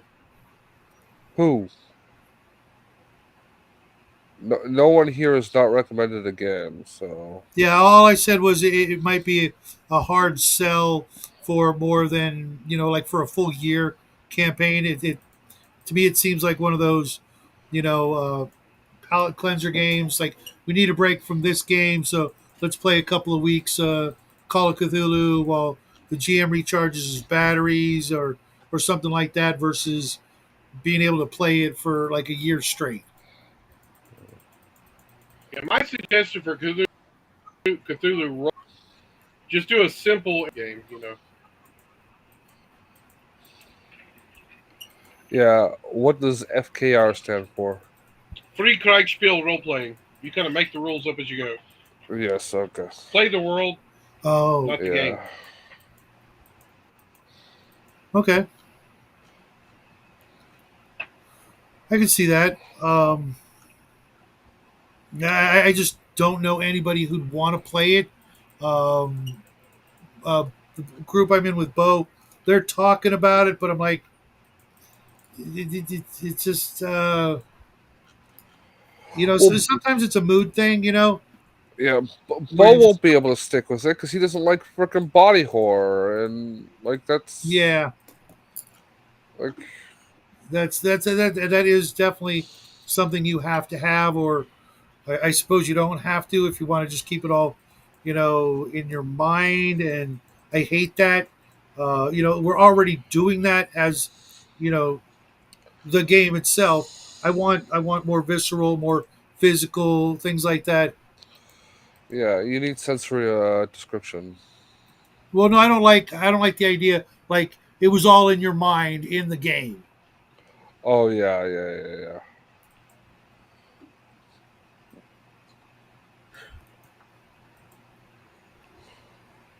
It's like it literally kind of like breaks the immersion for me, Hmm. and not in a good way. Okay, now Yeah, I can see that. I don't want to play those mind fuck games where the whole time it's in your head. Thanks, I just joined, uh, Eldrad. Yeah, it just seems like I don't know how to describe it, but it just like completely the exact opposite of what I want out of a role playing game. I want to, imagine that I'm there, not imagine that I'm imagining I'm there. If that makes any sense, Yeah. it Uh, just kills it. That's why I think so many people hate like in D&D illusions. Where illusions have to present as being so real you can't tell until you've like done something to find out. yeah, and then Um, how do you pull that off? I mean, Well, you you know, describe it as a real thing, and the players don't realize it's not real until they start probing it. right, and then keeping them from not getting oh, it was just a damn illusion kind of response. I'd rather it just be real. We're already pretending all these other things are real. Why not do the same thing with this situation? Uh, the whoop, the, Well, because illusion is a type of magic. I wouldn't let your bad guys have it too often though, because then it yeah. just becomes annoying. Well, not only that, but then players get into that point where it's like, oh, everything's an illusion. Let's disbelieve everything first, Yeah, to well, make sure we don't, get tricked again. Which you should put a stop to the players. Like, nope, you guys wouldn't think to do Can one that. person talk at a time? what? Can one person talk at a time? I can't hear everybody. Or am I We overlapping with? are. Yeah, You've got some delay issues going Ah, on, bro. okay. That's what's yeah, happening. we're pretty good about that. And if we ever veer off that, Justin will let us know. Uh, Yeah, I, we I don't need to usually talk. yell one at a time when Yeah, that happens. we're and oh, you were on twice. You were on at the same time as yourself, so that might have been part of it. But now it's good. But yeah, we try not to talk over one another just because it's rude and annoying. But yeah, you are having some difficulties, or we're having difficulties hearing you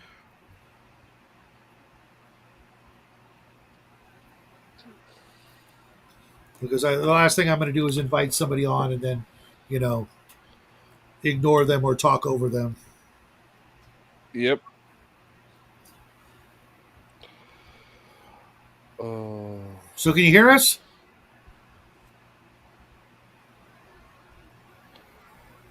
and the delay in response would suggest no. Yes, I can hear you.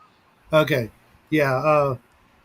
So why don't you tell us about your thing there that you just sent me since you're Uh, on?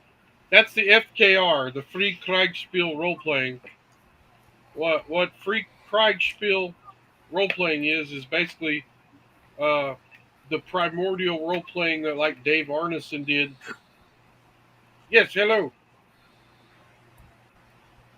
We can You still were hear you. talking. Yeah, we were listening, and then you cut out. Can you hear me now? Yeah. We heard you the whole time. Well, there was a pause that I don't know if he was talking through.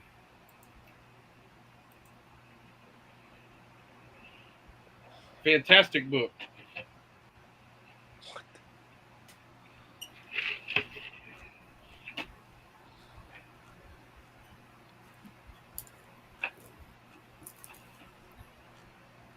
Yeah. If you're talking, we can't hear you right this moment. Feels like he has a 30-second to a full minute Oh, delay. wait a second. I had two. I had two opening. I had it on. YouTube and on you guys. That's where I'm hearing the double. Okay, never mind. That's my fault. My fault. Now I know That what's could happening. that could have also been why we weren't hearing you. Can you hear me now, though? Yeah, better. Yes. Okay. Sorry for interrupting. Sorry for that. Go ahead. Yeah. No, this is most the delay. Yeah. It was my fault because I had two. I had YouTube and this open at the same time. That's what I Yeah, was doing. you always gotta mute the YouTube when you Yeah, enter the chat. I'm an old guy, so I tend to not know technology. So Yeah, it Yeah. takes a little, practice, but if I can do it, anybody can do it. well, I'm like Yeah. 55, so I'm old. So I'm almost 58, so yeah.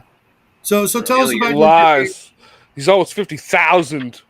Yes, seconds. So, No, yeah, because when no. I The saw, FKR is free Kriegspiel role playing, and they call it like free crunchy rules now. They've changed the names. Anyway, uh, when Dave Arneson, before he came out with D&D, and David Wesley when he came out with the Bronsteins, and then we Yeah. also had the guy that did the original.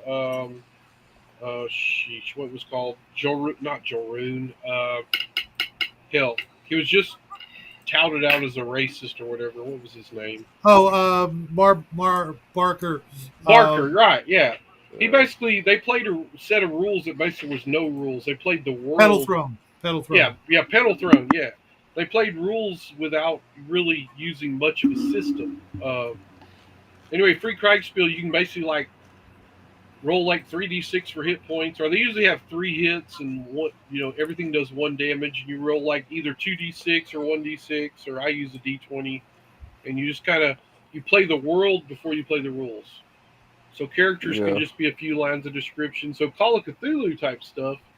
What we did is we would roll like 3d6 hit points and 3d6 sanity, and use a 1d6 for doing stuff, and most stuff would do 1d6 damage or more, and then sanity you take 1d6 sanity, and go more insane as your sanity went down closer to 3 or below.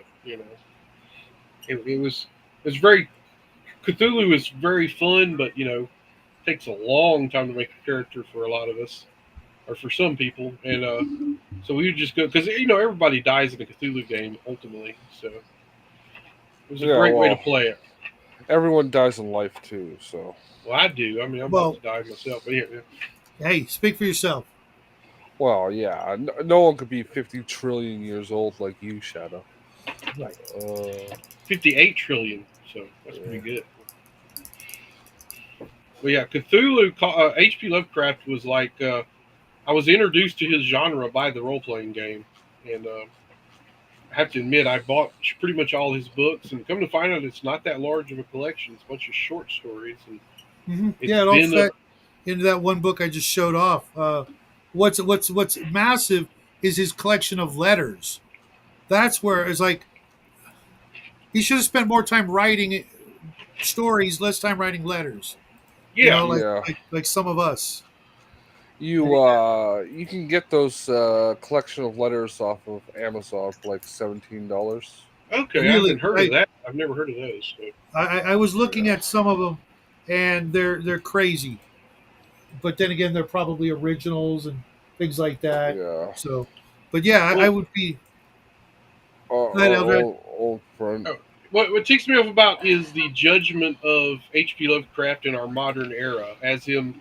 Yeah. Well, he was just a racist assault guy. No, he was actually a young guy. He committed suicide at a young age, but like men of that time had a different view on things such as race and color, creed, and such as that. And he wasn't per se a racist. He was just a man of his time. Yeah, there's nothing wrong with being a racist. Well, I don't think he could even run fast, so I don't think he was a racist. But Nice. Oh, that's a good one. And I don't think he killed himself. I thought he died of cancer. Oh, okay. Well, I heard he was suicide. You might be confusing him with a Robert E. Howard. Oh, Robert Howard? Oh, man, that sucks. Because he was like a muscular guy with pictures of himself doing Conan pictures and stuff. Yeah, he was a mama's gorgeous boy. Women. Yeah, with gorgeous women too. I gotta admit, with swords and stuff. So he was a big mama's boy, and was Really? battling Okay. inner demons, and when she passed away, he went out to the car and blew his brains out.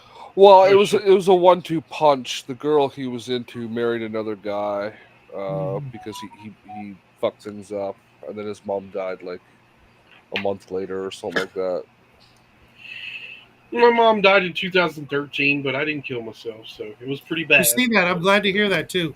That Yeah, you didn't kill yourself. Not that your mom died. That's no yeah, nobody likes that. I have to Um, be here to piss off the people that doubted me and said I couldn't do it.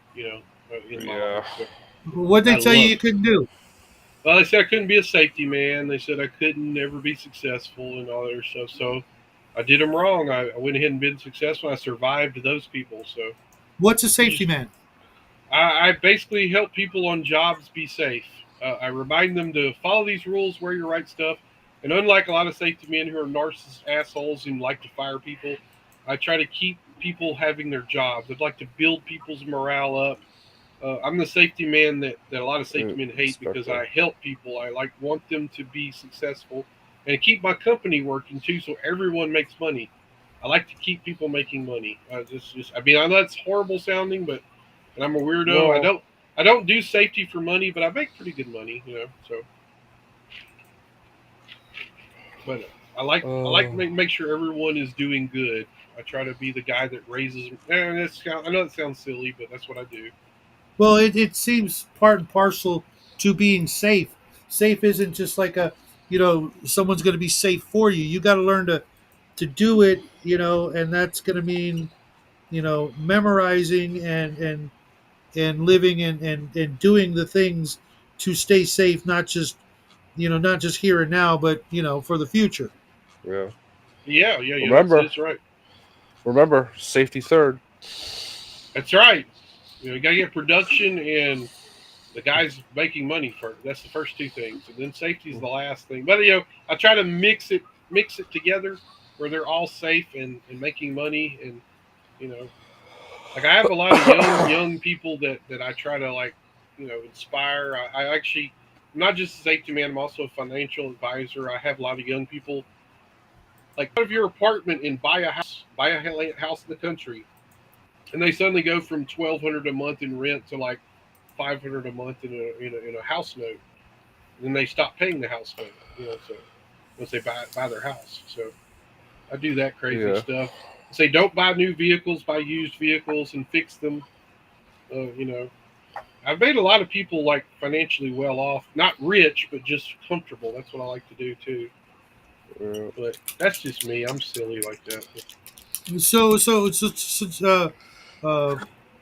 tell us about your game stuff that All you've my written. games. Let's see. My most prestigious project is Back to the Dungeon role playing game, which is a mixture of original D&D and the D20 system with some BX, and it's basically I give it away for free for the most part. I have a hardcover and a softcover budget version on Lulu, which I haven't put the links up yet because I just redid them again. Um, what basically I want have a rule system that is easy to play, easy to run, and you can write modules like super fast and easy. That's the whole point. Hmm. It's a big mixed up man because I'm not a professional game writer. I'm just a Louisiana, where I come from, we're number 67 in the nation in education. So I don't necessarily have the best grammar. 67 out of 50. Yes, well, you can't do math or something. We ain't got we ain't hey we Sorry, I'm ain't trying to got cough and laugh at the same time. we ain't got no incorrect education over here. So anyway, we keep getting hit by hurricanes and shit. So like that. So it's like you know I like that 67 out of 50. yeah. Well, in some of my past games, like when I sent some stuff to Swords and Wizardry and Dungeon Crawl Classics, they were like, "Your grammar and your production of your game is not so good." So I'm kind of like, "Well, screw you guys. I'll make my own game." So, Well, but I've been, you can always automate that now. We got yeah, the marvels of ChatGPT. yeah. You just like correct the grammar, syntax, and spelling in punctuation in the following, and Oh, then that might not be a bad idea. I might try that. copy Yeah. and paste, and it will do that. You got to reread it to make sure it's not altered the context as well. But Yeah, because AI is kind of stupid, no matter how smart it yeah, is. hard R stupid, hard Yeah. R. You can see drool coming out the side of its mouth, and it spastically smashes its chest with its fist.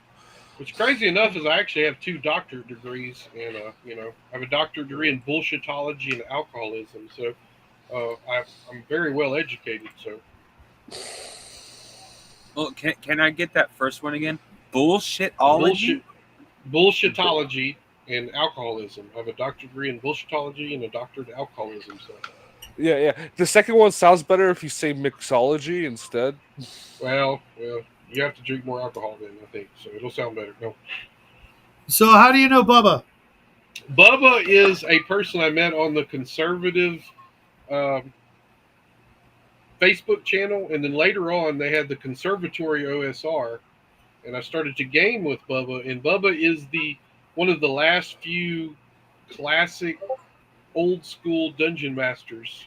He is truly like a kick-ass dungeon master. His games are fun as hell. When I play games with him, it's like being a 12-year-old back in 1982 or something.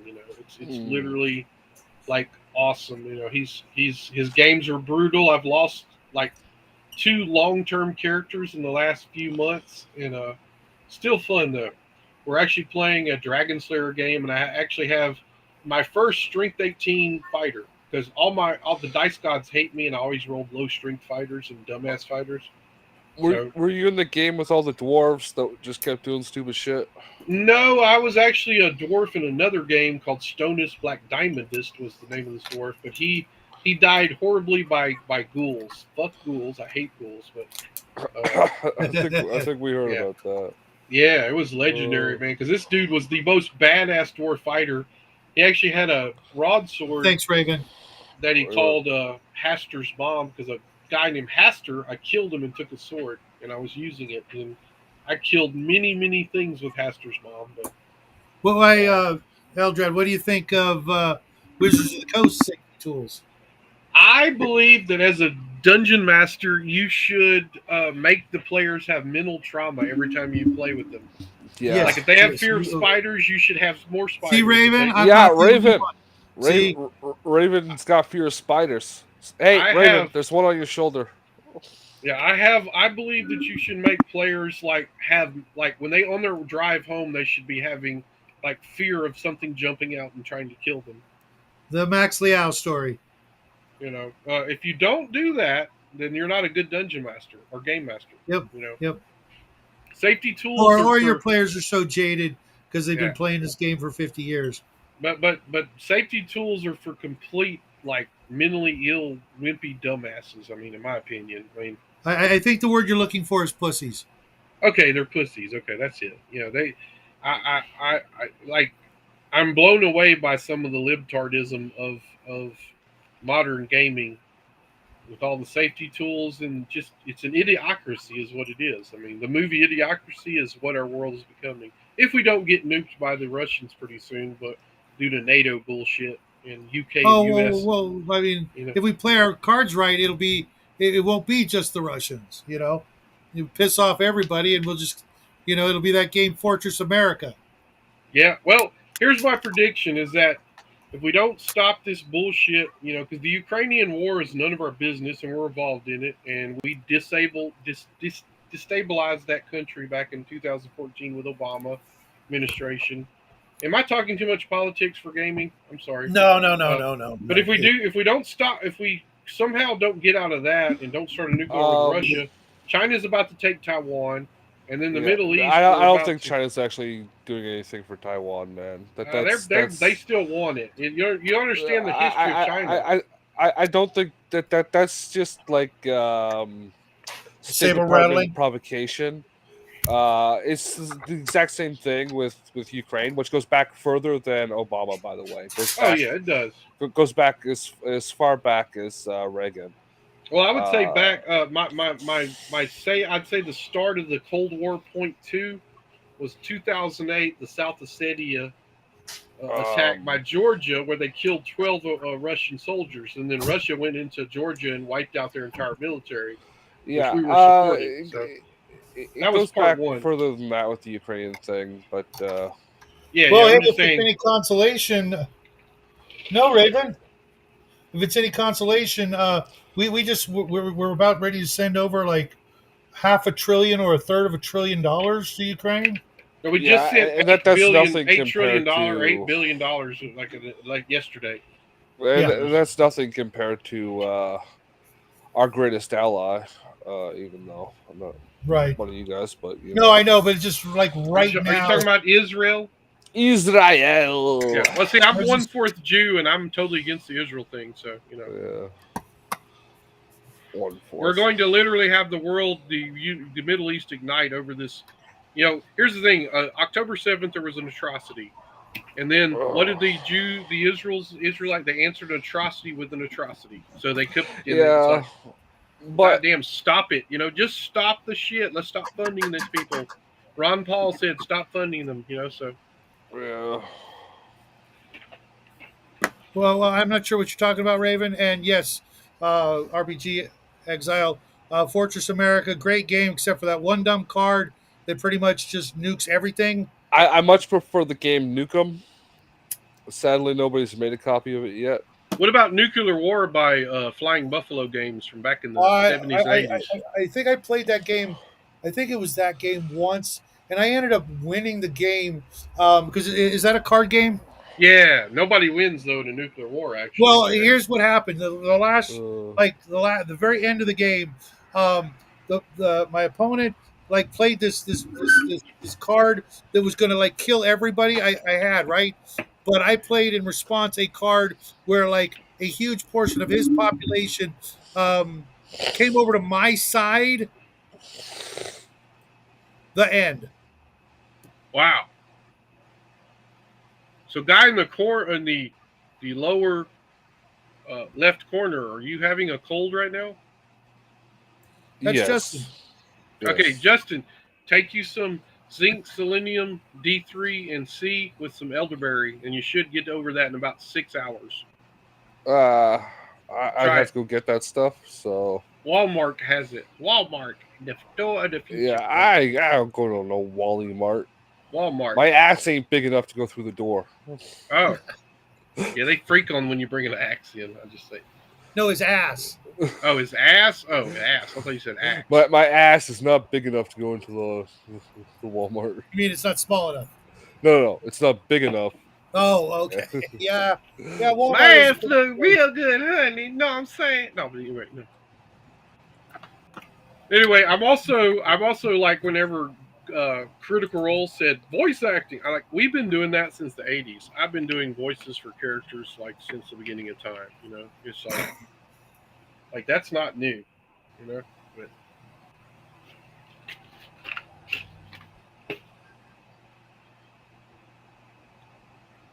well, hold on. I'll be right back. I have to go take care of something really quick.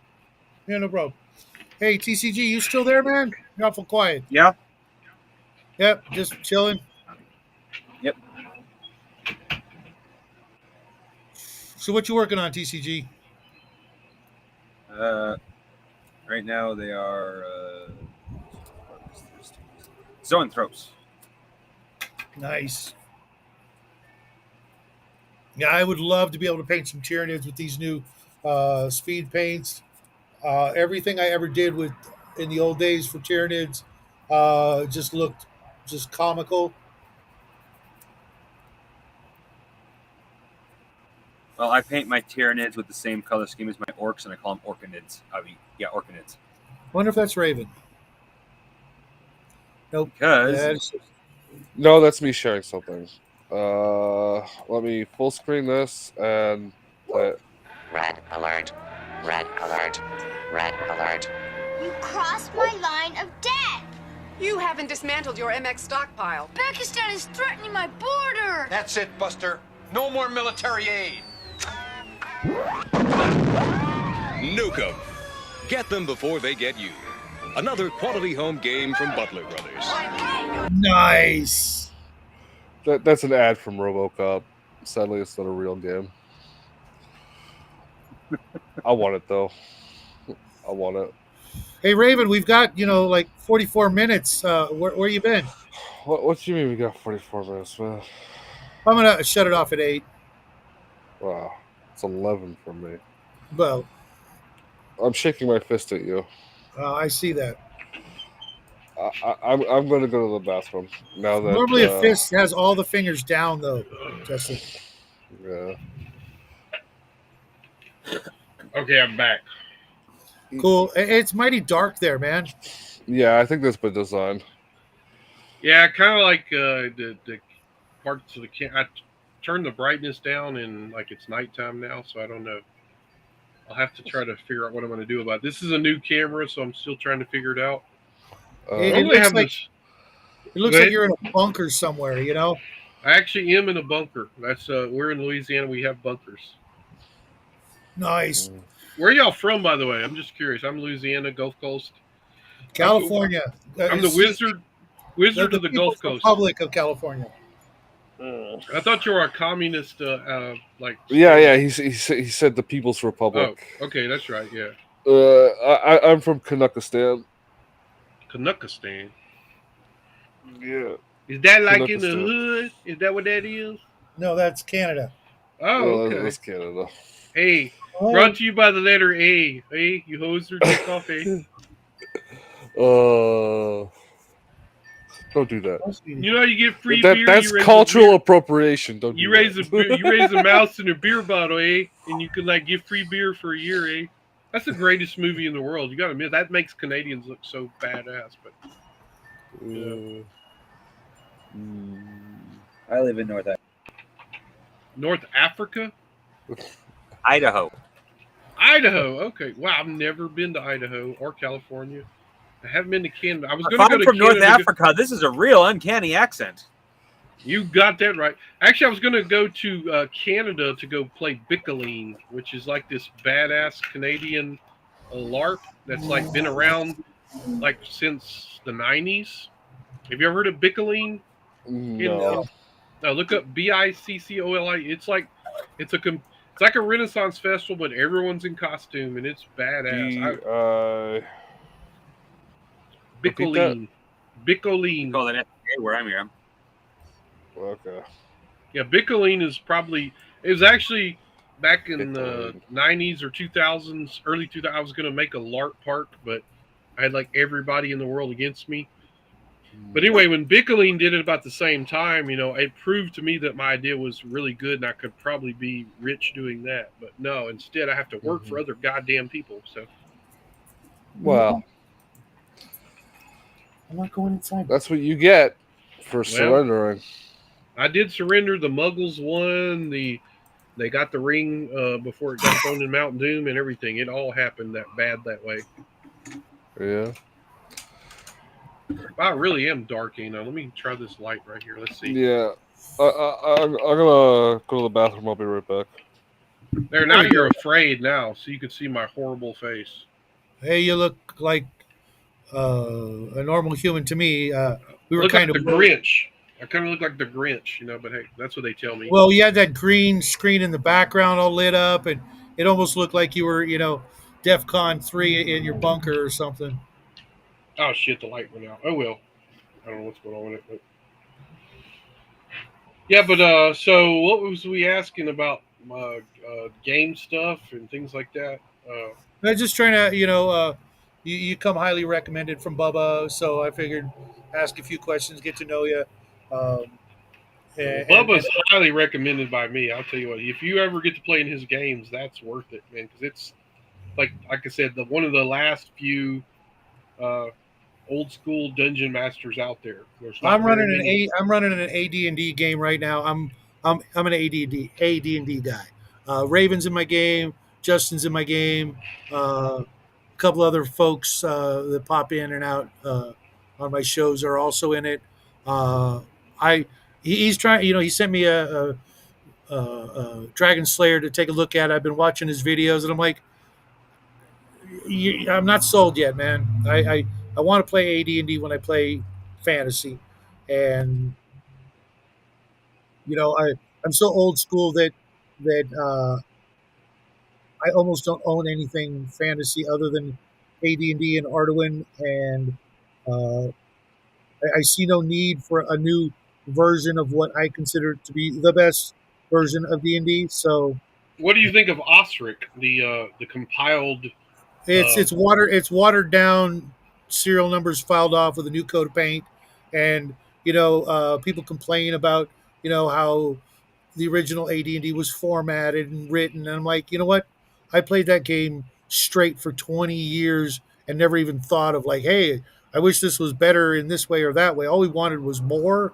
Then I played Palladium for a decade, and I'm like, this had some stuff in it that we liked, but combat was a little more than anybody cared to Yeah, deal with.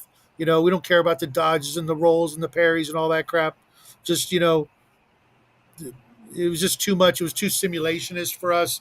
But there were things in it that we did like. But even then, there was nothing like having a 25th level magic user throwing down a 25 die fireball. Um, we like that kind of crap. well, did you? So you don't use level limits, I'm assuming, or no? Fuck no. Oh, okay, cool. So you're a classical AD&D player. What nights do you play? Because I play Sunday night my AD&D game, and then I'm in a GURPS game on Friday, a Castles of Crusade on Tuesdays, and I'm doing some play testing for a couple of groups. Uh, and um, I have like one free night off right now, which is Wednesday, and I'm trying to keep it that way and alternating Mondays. But Bubba plays during the afternoons, yeah, like Monday through Friday. So I'm like, you know what? Monday night. I could maybe squeeze a game in, but like I said, like I was listening to his video on the monk, and I'm like, the old monk was better. The same thing with the druid. The old druid was better. They changed some things in Dragon Slayer that I'm like, why? All that does is make it, simpler and less complicated. And mind you, I'm not a big complicated guy fan. I don't need a ton of crunch, but AD&D hit the sweet spot for me. It was my first game, and I played it for so long, so I'm always going to be biased. And I've looked at all the new games. I've looked at uh, OSC. I've looked at Shadow Dark. I've looked at you know uh, what's the other one? Adventures Dark and Deep. Have you looked at that one? No, no. Yeah, that's a giant monster. It's basically AD&D as Gary posted on all the blogs and stuff. The guy Robert Block or whatever. Oh yeah. Anyway, he basically took everything that Gary ever said and put it into an AD&D game. He's actually coming out with another version, which I spent like $99 and got his entire clip because it was just. I don't know if I could ever run it or ever would run it, but it's a giant monster that's Oh, I also radical. looked at Dungeon Crawl Classics. I hated that. That was like too much. And mind you, I'm not like one of those, zealots of Gygax. He had a lot of issues, a lot of problems, a lot of mistakes, He was but a racist. No, he wasn't. No, I wouldn't care. no, he would. He was. That's what Paulie Kidd, one of his former associates who became a woman, kinda, not really, said that all the old guys from D&D original were. But you ever seen that video by Paulie Kidd? I don't want No. to give him hits or her or him hit whatever it is. She it shit, but that's the pronouns. But yeah, that motherfucker attacked the shit out of the old all the old people and is now the co-associate of Dan Proctor of Laboratory. And I kind of like stopped playing Laboratory when they blocked me for like a few months. He brought me back, but I still can't heal from the damage that was done to me. But um, Yeah, I Oh grew up Lord. playing and running in game shops from the time I was like 12 or 13, and we never did any of the things that we were accused of. So Should I have. we You we should have. liked women when women played in our game. When females played, we were like, "Holy shit, a female gamer!" You know. And well, I'm. Hey, at what's least up? me. What's up, Hungar? And yeah, George, we're playing Wait. Is Traveler next Hungar there? year. Yeah, he's doing a drive by. I'm actually one of the exceptions to those rules. Most of my games were at least 50% women. my buddies and I, all our girlfriends played, You're a Mac and Daddy, dude. You're a Mac Yeah, Daddy. That's yeah, what I'm yeah. saying. That's only because he put all his friends in dresses to Oh. round out the numbers.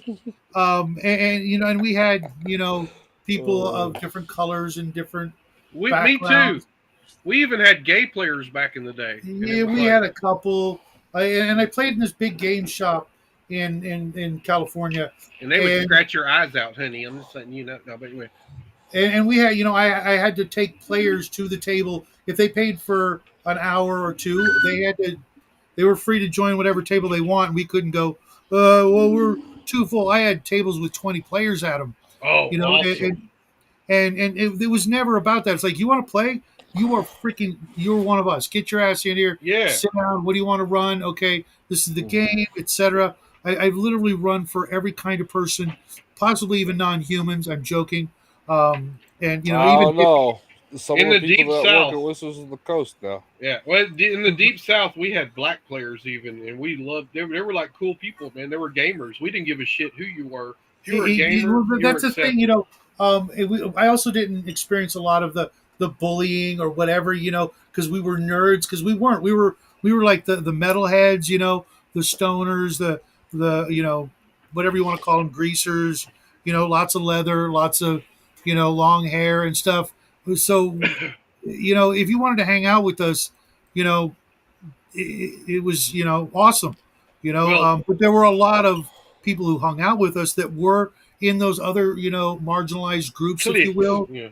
and it was like, no, the whole school had all these groups and whatnot, and getting more people into your group was just a you know that's what you wanted. We had jocks who played, we had band members who played, we had full on computer nerds, and people from like the one black kid would be in our group, or a couple of Latinos would be in our group, and we didn't even it was all about the game. We didn't care about that other stuff, because we'd go to each other's houses and we'd experience, like I had this one friend who was Chinese, um, like almost 7 foot tall motherfucker. They So could he cook wasn't, good, man. They could cook good. Huh? Yeah. and he was a smart kid, cool kid, kind of a jerk, jerky sense of humor, but you know, uh, and we'd go over to each other's houses and hang out, and we were always welcome and welcoming, and all this other bullshit that they I didn't see it.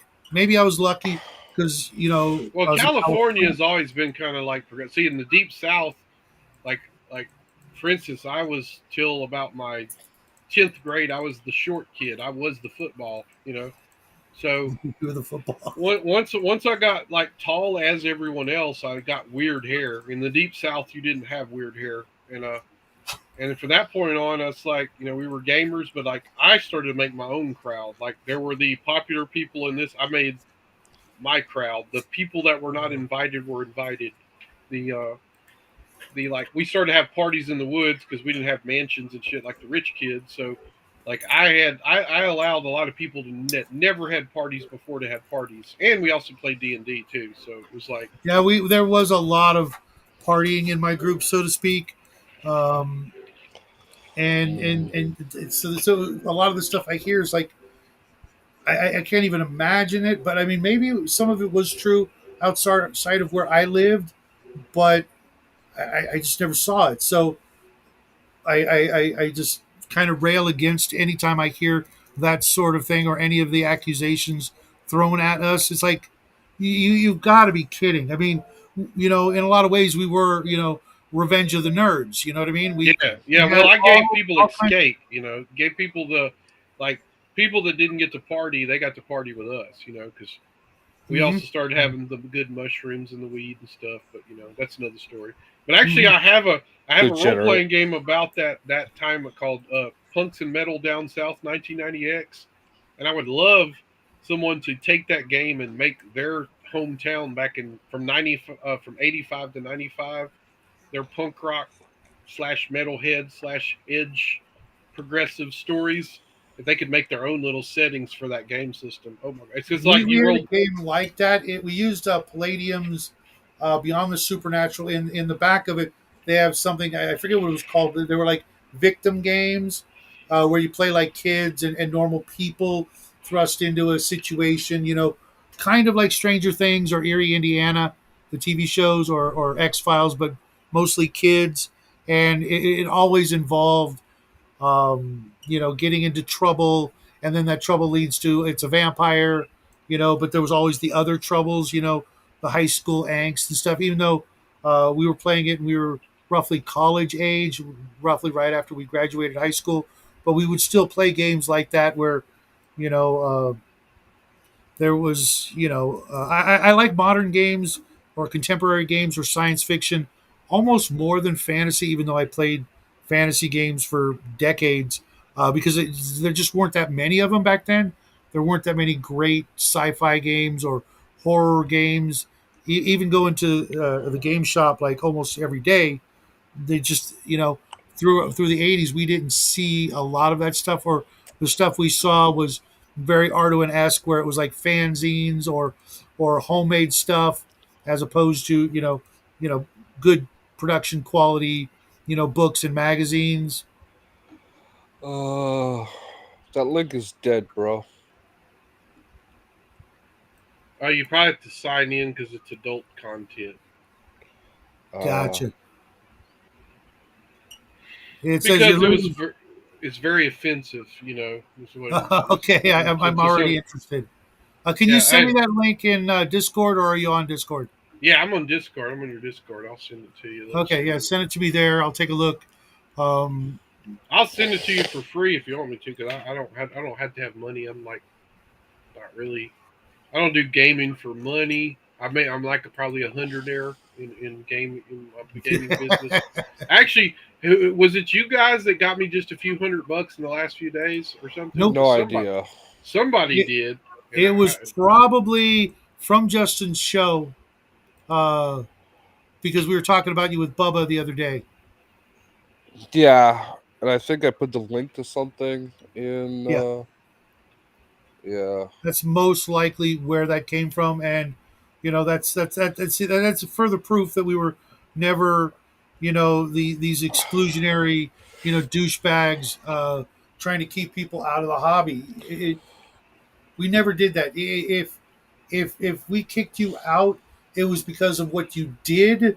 Yeah, you're a dick. Yeah.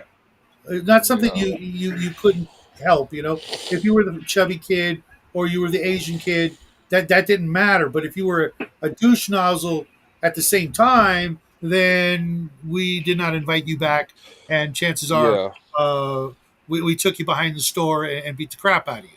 Well, if you were a Jew or a Palestine, we would kick. No, never mind. I'm Jewish. I'm 1/4 Jew, but so I kicked my own ass. But anyway, you fucking Jew. No, wait, sorry. I'm hitting myself right now. Hey, that's my line. But anyway, yeah. You guys are gonna get me. Now, where's my yellow shirt? Ukraine. Let's save Ukraine. No. The wrong yellow. Seriously, this stream's gonna get me killed. The Hezbollah shirt is yellow. Oh, okay. So what? So are we all voting for Kamala Harris on this post, this channel here? Or absolutely. Yeah. She's really good if you're an illegal alien. So I mean. Well, that's what Justin's hoping is he's going to come over to the States, without permission, and then suddenly, double his income. It's still we kind of have a problem with all these Canadians coming over here, and they run around with their and stealing our cheese. You hoser! They're stealing our hoses. In Justin's case, he's going to eat all of America's pizza. You pizza stealer. And Taco Bell. Oh, hey, Justin, did I tell you? I actually found a Taco Bell in my neck of the woods. What? Did you go? No, and get no, diarrhea? I was scared. It looked abandoned, and there was nobody in the parking lot or anywhere within. That doesn't matter. Within 100 yards, their bean spread doesn't go bad. It literally looked abandoned. I was just mentioning. I just mentioned it, and then we drove by one. I'm like, I didn't know this was a thing. And mind you, it was wedged in. On this main street, there's 2 Del Tacos and 1 Taco Bell. Yeah. Where I live, Okay, Taco go ahead. Bell. Doesn't matter what time of day you drive by, there is at least 2 cars always at Taco Bell. Usually Yeah, a Taco line Bell. at the drive-thru. What I like is the diarrhea you get from Taco Bell. There's no diarrhea. That's called beef spread. Oh, Beef. well, I guess that's how you make your next set of ground beef for the next set of tacos. You bring it to them Yeah. in a bag, and they'll go. Beef spread. But you know what's really cool is if you're in Texas, you go to taquerias, and if no one speaks English, then you know the food is good, and it is really incredible. Especially if Yeah. it's some Mexican grandmother. My wife's Mexican and she makes Mexican food. Probably pretty good, huh? No. Oh, No. not really. Oh, then she must not really be Mexican. They No, can No.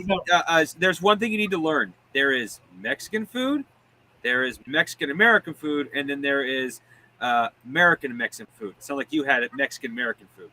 No. What I had was No, not you, Shadow. Him. Oh. You're having true Mexican food. Yeah, Right, yeah, right. True Mexican food is just like slop, bro. Yeah, its main ingredient is water.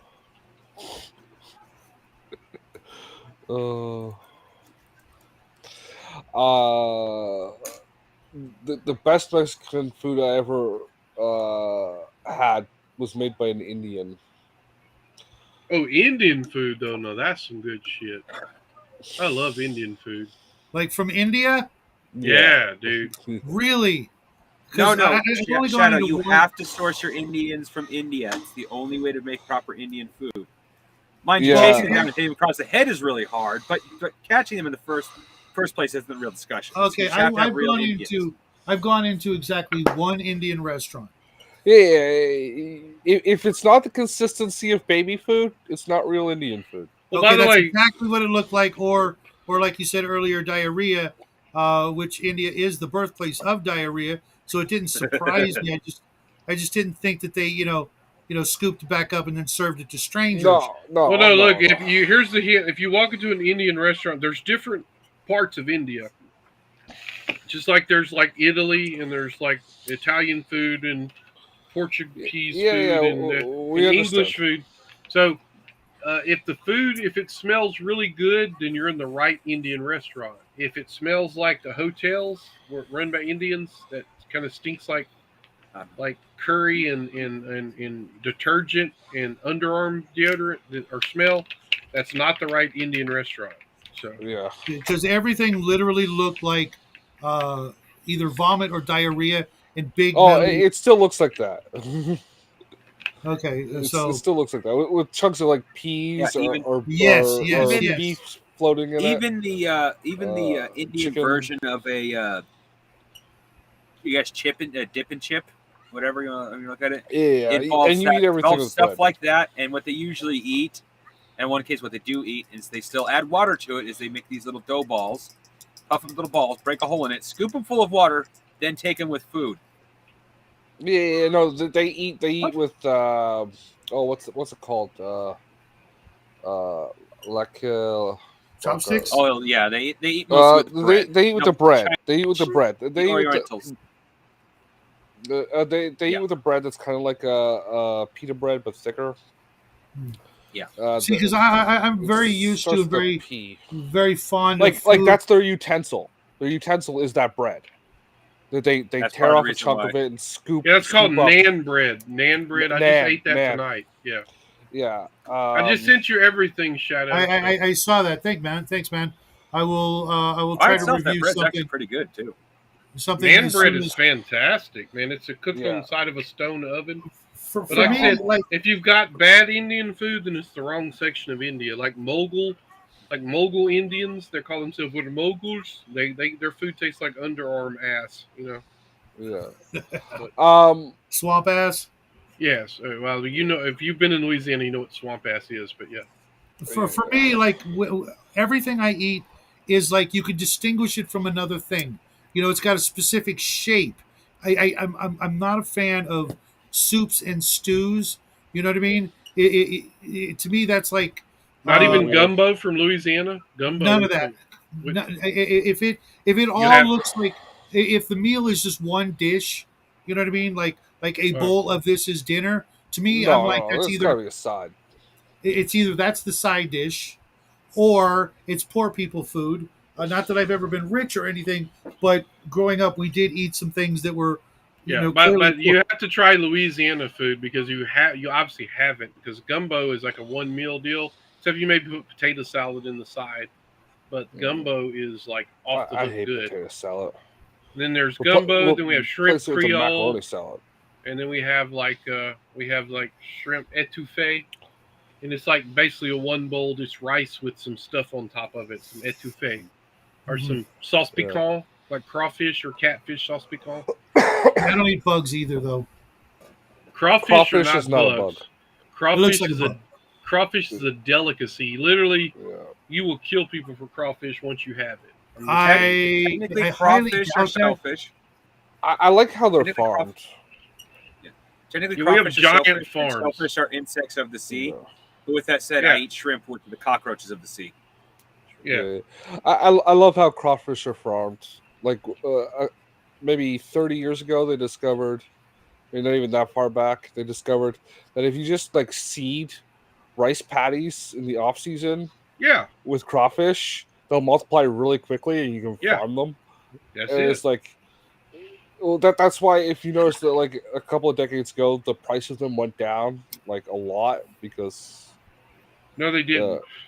they did not go should down. have. They should have. No, they Because kept going up because everybody eats them. So many people eat crawfish, the prices went up, supply and demand. Yeah, See, that's one of the things that people don't talk. That's one of the dirty sides that people don't talk about when it comes to making more of something. That doesn't always lower the price because then all of a sudden people are buying more of that. Yeah, that's what happened here. Even in Louisiana, where they grow them, they're expensive. Like you're looking at $60 for two people to eat good 5 pounds. well, Yeah, it's just 5 pounds of crawfish, man. Yeah, but you have to That's tear the 60. head off and all that stuff, and then suck the fat. Take the fat, set it off to the side to dip the potatoes and the corn in, and the flavor is just it's just wonderful. But my favorite food in the world is blue crab. I like plain old pulled out of the Gulf in the Atlantic and all that. The blue crab. That's the plain old crab is the best one ever. Helicopter crab, as I like to call them. The other good food is crock pot food. Like for instance, 15 bean soup, lentils. 15. Put onion, garlic, bell pepper, and sausage, and Tony Chachere's in a crock pot and cook it overnight with some, and then it's like it make your whole house smell good. Everyone thinks you're a chef, and then you can do that with black-eyed peas. You can do that with black beans. You can do that with red beans. Onion, garlic, bell pepper, sausage, and maybe some tasso or some hog or turkey necks or hog hoofs or whatever. Tastes really good. If you have, I'm just giving you a recipe can make you famous around your friends. Well, thank you for assuming I actually have friends. You're a gamer, so you must because you're ultimately cool. Let me put it this way: I have online friends, and my real life, real world friends have either passed away, been kicked to the curb because they were degenerates, or the few that I do have that are I ate them. They live so far away. I see them in a blue moon. And in California, where I moved to this house about 13 years ago, and I have yet to meet a single gamer. Really? Actually, I met my first gamer a couple of weeks ago. He wasn't looking though. Shadow's lazy that way. I can tell you Can I tell you my sad story of my best friends in the world? It's very sad. Okay, one of my best friends in the world. He was there when my daughters were born, and when my youngest daughter's about 15, he was trying to pick her up on Facebook. I haven't got to catch up with him in person, but I'm going to probably go to jail when I cut his dick off. One of my other friends, he went to journalism school, became a mega liberal, and me and him, I thought we had a friendly political rivalry because he was the libtard and I was I'm not necessarily, I'm not like an anarchist conservative, I guess you call it, because I'm more anarchist than I'm conservative, but he would dump on Trump and any kind of anything that wasn't like leftist. So one day I said, "You liberals live in a delusional reality." He literally got like, I can't believe he insulted me that way, and he like has not spoke to me since. So I've deleted him in every possible way, fashion, shape, or form. And it really hurt me because this dude was like a brother of mine. And then another friend of mine, when he came back from the military, he got with this guy named Scott, or was it before he left? Anyway, he kind of got with a gay asexual relationship and became a vegan and shit. And then one day he told me, you used to be cool, but not now," which was probably one of the most painful things I've ever been told by somebody.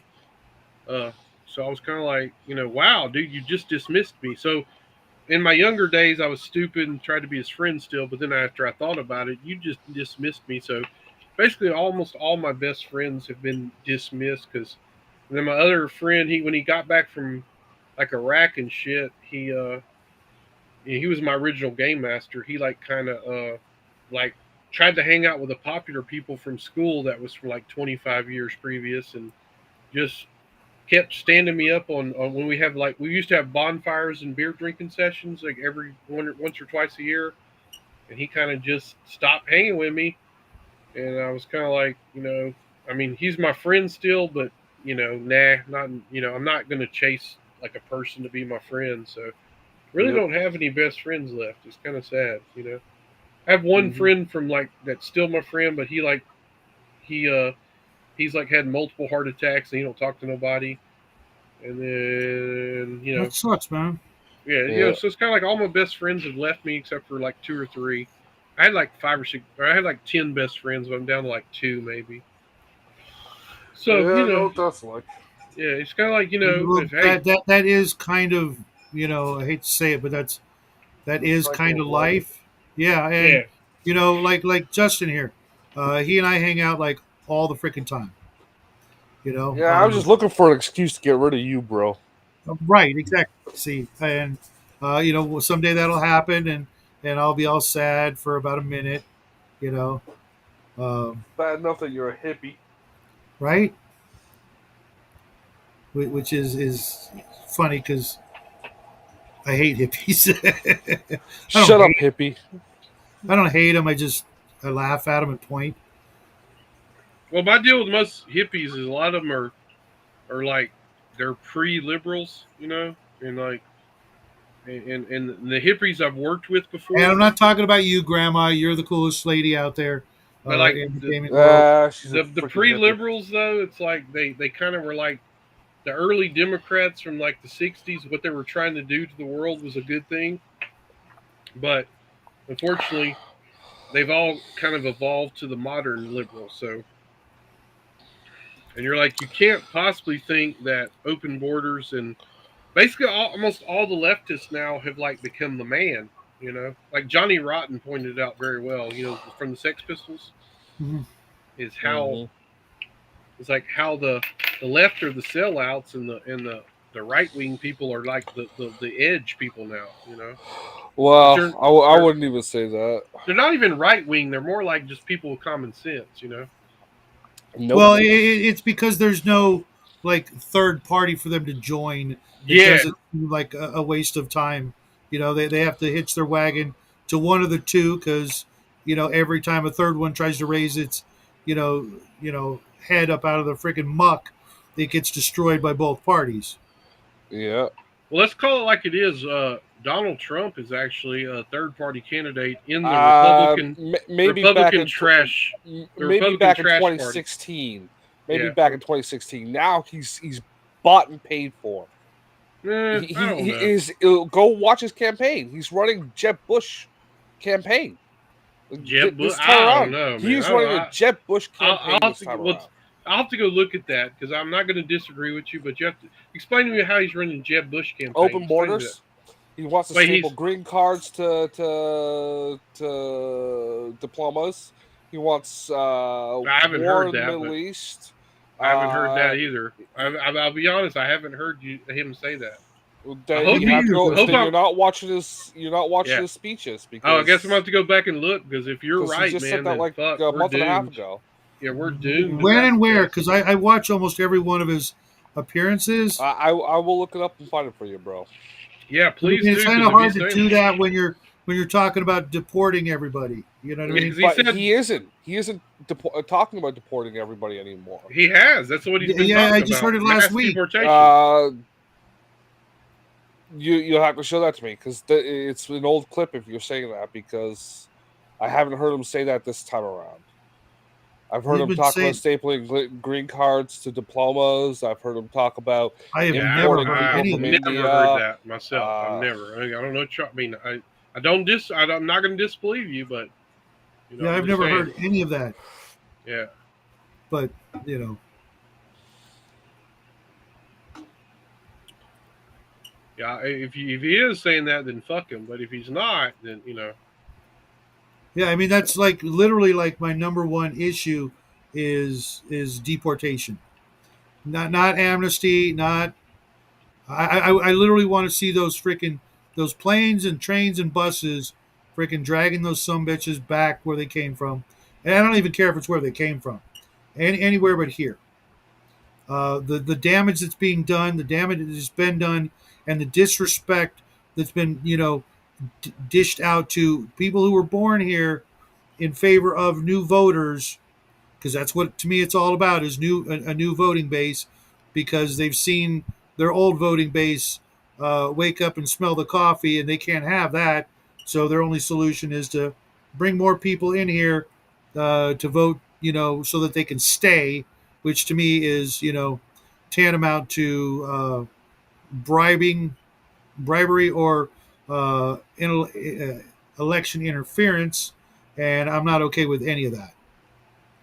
I know people who've come to this country the hard way and done all the right things. It's not hard, but when you sneak over that border, and when you sneak over that border with things Well, the that problem is he wants to bring people in directly, right? It's like, and then like you give me a source from Infowars, which is like the biggest fucking scam site going. no, bro. that's like probably the biggest news source in the U.S. right now. I mean, that's probably the No, most truthful one. you can catch them in so many fucking lies. It's not even funny.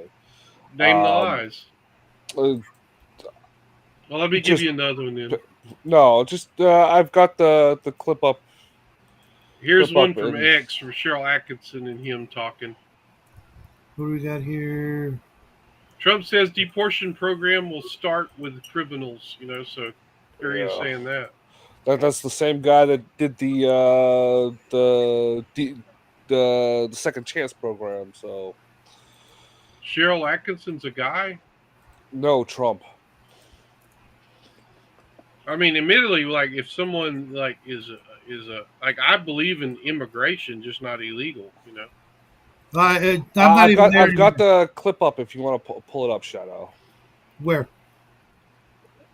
Oh, You graduate. Is it on the screen? Yeah, play it. Okay.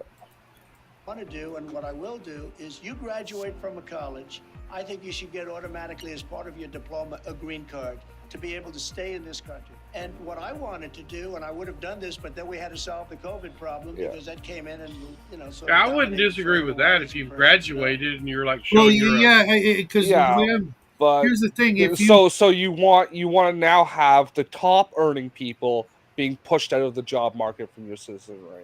well, see here's my that's my what the issue. illegal business have been doing to the bottom part. So you're just like every native born American is unemployed because cheaper labor has been brought in. Well, I like here's my question, Justin. That's racist if you pay someone who's a non-American No, but citizen lower wage, because at least this when I work no, construction. All the you can Mexicans legally I do know, that.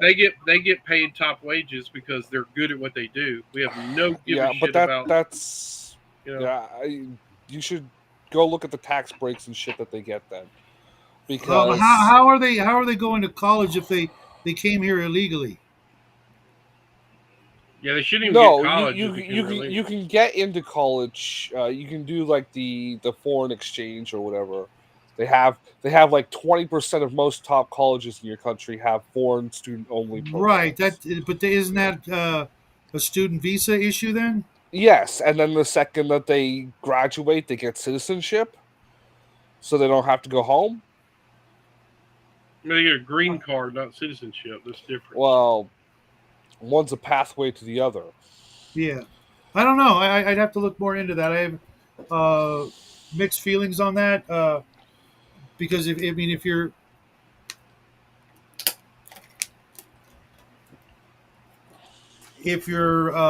especially if you've been here prior to 2019, it's a different. It's a kind of a different part of a different sort of agenda. You know what I mean? Because prior to that, people weren't just, coming here, in the thousands per day as an invading force, Like as opposed to 10,000 a day, right, right. I think it's like Sometimes, the actual numbers is like 44 million people have came over, something like that. yeah. According to Alex Jones, who's pretty accurate. Well, Alex is about to lose everything unless Elon bails his ass out. Yeah, Elon Musk is about to buy InfoWars. That's what's about to happen. That's going to be awesome. Yeah, but it could be awesome, but it could also be the tipping point that forces the current administration to go full on dictator mode. But then that'll show everybody they're full on dictator mode, so that'll let them fail in every way. But well, no, because you won't see it because that stuff will not be allowed on the air. Well, but Alex will just get a cell phone and start from there. That's what he'll do. I mean, he's but what already, platform's going to let him on? X will. So I mean, he's already on X right now. So I here's the thing. I know what X is. I've been on there like once, and it just seemed like Facebook to me, or Parler back when Parler was a thing. And I'm like, I don't have time for this. My only problem is all the liberals, the more liberal people dropped off of X, which really pisses me off because I was like, when I was still in the FKR collective, there was an FKR group that was leftist, and I was just there for the games. I wasn't there for any of the leftist shit. But almost all of them, and they banned me, for instance, and they banned me in the OSR, they banned me on the NSR, they put me on a problematic list on the Facebook OSR. So, but anyway, you're just taking all the right boxes, aren't you? They banned me and all kinds of shit. But my problem is like, well, X is now completely free speech. No matter what you say, you can say it because there are a bunch of that's not true.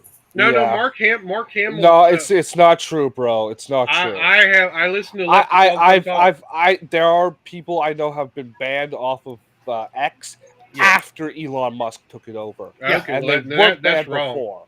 Yeah, but anyway, Mark Hamill, the major leftist who used to be my hero, Luke Skywalker, he freely talks. Stephen King, Joe Biden's on there, Kamala Harris, AOC is on there, and now listen. Every time they post something, there's like 1,000 negatives to their one positive, but sure, they do get to speak though. He lets them speak. There's no such thing as free speech because there's some things you cannot say anywhere. I'm not going to go into them, but we have a rough idea, I think, of the things you're not allowed to say, especially when, calls to violence and things like that. Which we need to be all peaceful. We need to stop all violent calls. We need to have voting. We don't need to have a violent overthrow of the U.S., which stupid ass people are trying to make happen. Well, stop all that. I don't know. I think you should have a violent overthrow of the U.S. It'd be funny for me. As long as it doesn't spill over the border, I love it. Yeah, but Canada, man, what are y'all doing? Like, why aren't you stopping this Trudeau? Or what's his name? Trudeau? Is that his name? We understand our politics. It's called a carnival. I mean, I don't know. Before you really criticize America too much, you might need to like step over there and do something about your Canadian leadership. I'm just saying. Now, we understand our Canadian leadership. It's called retarded. Yeah. Well, do something about it, damn it, because we're not over here. It's not affecting you. Unlike your leadership, that does affect us. Yeah. Yeah, Canada. Other than having a bunch of Canadian friends, You know, I and the trucker thing that bugged the shit out of me. Um, Truckers are evil. No. Yeah. but other than that, and maybe the suicide booths, coming to a We street don't corner. have suicide booths. You have medical assistance Yet. in dying. You have that. It's called. Shh. We don't have suicide booths. That was a Yet. joke. You know that. Yet. Yeah. I'm crossing my fingers. I want them. Yeah, but you have medical assistance in dying, and that's kind of creepy, man. But I did hear about this. Many of your Canadian, or most of your Canadian doctors are like, "Fuck that. We're here to save lives. We're not doing that." Yeah. So, in fact, I understand the need for it, though. That there are some people that are just like, They're done. you're 95 years old and in constant agony. You're not getting better from that, okay? Yeah. Right, like but this one but lady had, couldn't we do it a better way? Like instead of giving them a needle, give them a Lamborghini. yeah. Well, no, Lamborghinis I don't think are they can expensive. stand. Yeah, Lamborghinis Well, are expensive. you put them in, you get them some hand controls. My parents had them. Both my parents had hand controls for the car because they couldn't use their legs. And you give them an open road and say, pedal to the metal. You'll know when to stop. Well, you know what we could do? We can give them the needle and a picture of a Lamborghini. It's the exact same thing. Well, put them in VR and let them drive around. But like, But you know what I mean? instance, Something, like celebrate them on the way out, not like dispose of them like you would, yesterday's trash. I don't think they dispose of people as like yesterday's trash, bro. Like there was this Well, one old you lady.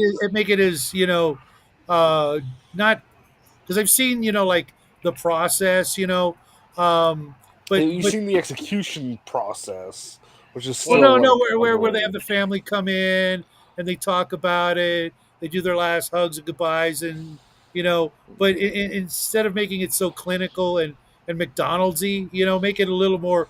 Hey, don't badmouth McDonald's. Make it a little more. Now, of I'll a give you one celebration. example of where assisted suicide was needed. There's this one old lady that I knew of back in probably the 90s. Anyway, she had bone cancer and lung cancer and all that, and she was like in incredible amounts of pain. No painkiller could stop her from hurting. She was also, while smothering her death, she wouldn't never die completely. She would projectile vomit blood out of her lungs in her stomach because the cancer moved from the lungs to the stomach. And her last, she lived 30 fucking days like that. Now that was a time, and she said, "I want to die. I want to die. Please kill me, please." That was a time where that's sad. Yeah, and it was horrible. And nobody could do nothing. Just let her do that and she made it 30 fucking days. So. Oh, that's brutal, man. Been a wonderful stream. I know, right? I was RPG Exile. Fuck yourself. Shrimp, crab, and lobster crawfish are very no, good the one food. after that. What did he say after that? Well, he said Trump. Justin has TDS. I just saw that. Yeah. We'll see what happens. It's only 50 days away, and But you gotta remember, Canada has Bicoline, so they're kind of better than the U.S. in that respect. We have what? Bicoline. Bicoline? Bicoline. You need to look it up, man. The Bicoline is awesome. I have no idea what. Yeah, but they also gave us Bryan Adams, and I'm still kind of sore about. Hey! Don't fucking badmouth Bryan Adams. He's much better than Celine Dion. If you're gonna badmouth anyone, badmouth Celine Dion. Okay, you gave us Celine Dion, and would you please take? Oh wait, you did take her back. Exactly. Another bit of garbage we got from them was Justin Bieber. They're not even touching that story. What are you talking about? Justin Bieber has a lot of talent, even though Diddy him. But yes, but you gave us everything that ever came out of Hollywood, so don't blame me for Hollywood. I'm in Louisiana. Don't blame me just because I was born there, man. I had nothing to do with it. I was almost a zombie on a zombie show. One of my friends was actually a zombie. What was that Sci-Fi Channel zombie show that the zombies would come zombies in 5 seconds? My What? buddy, it was a zombie show on Sci-Fi. Like they would rot in like 5 seconds. It was really stupid, but my buddy was a zombie on there. It wasn't The Living Dead. He tried to say it was just as good, but it wasn't. But Uh, Z World or yeah, whatever. something like that. Yeah, Oh, Z Nation maybe or something. yeah, Anyway, yeah. I think that's what it was.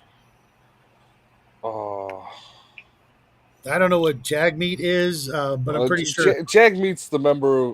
He's one of the members of the Parliament or something.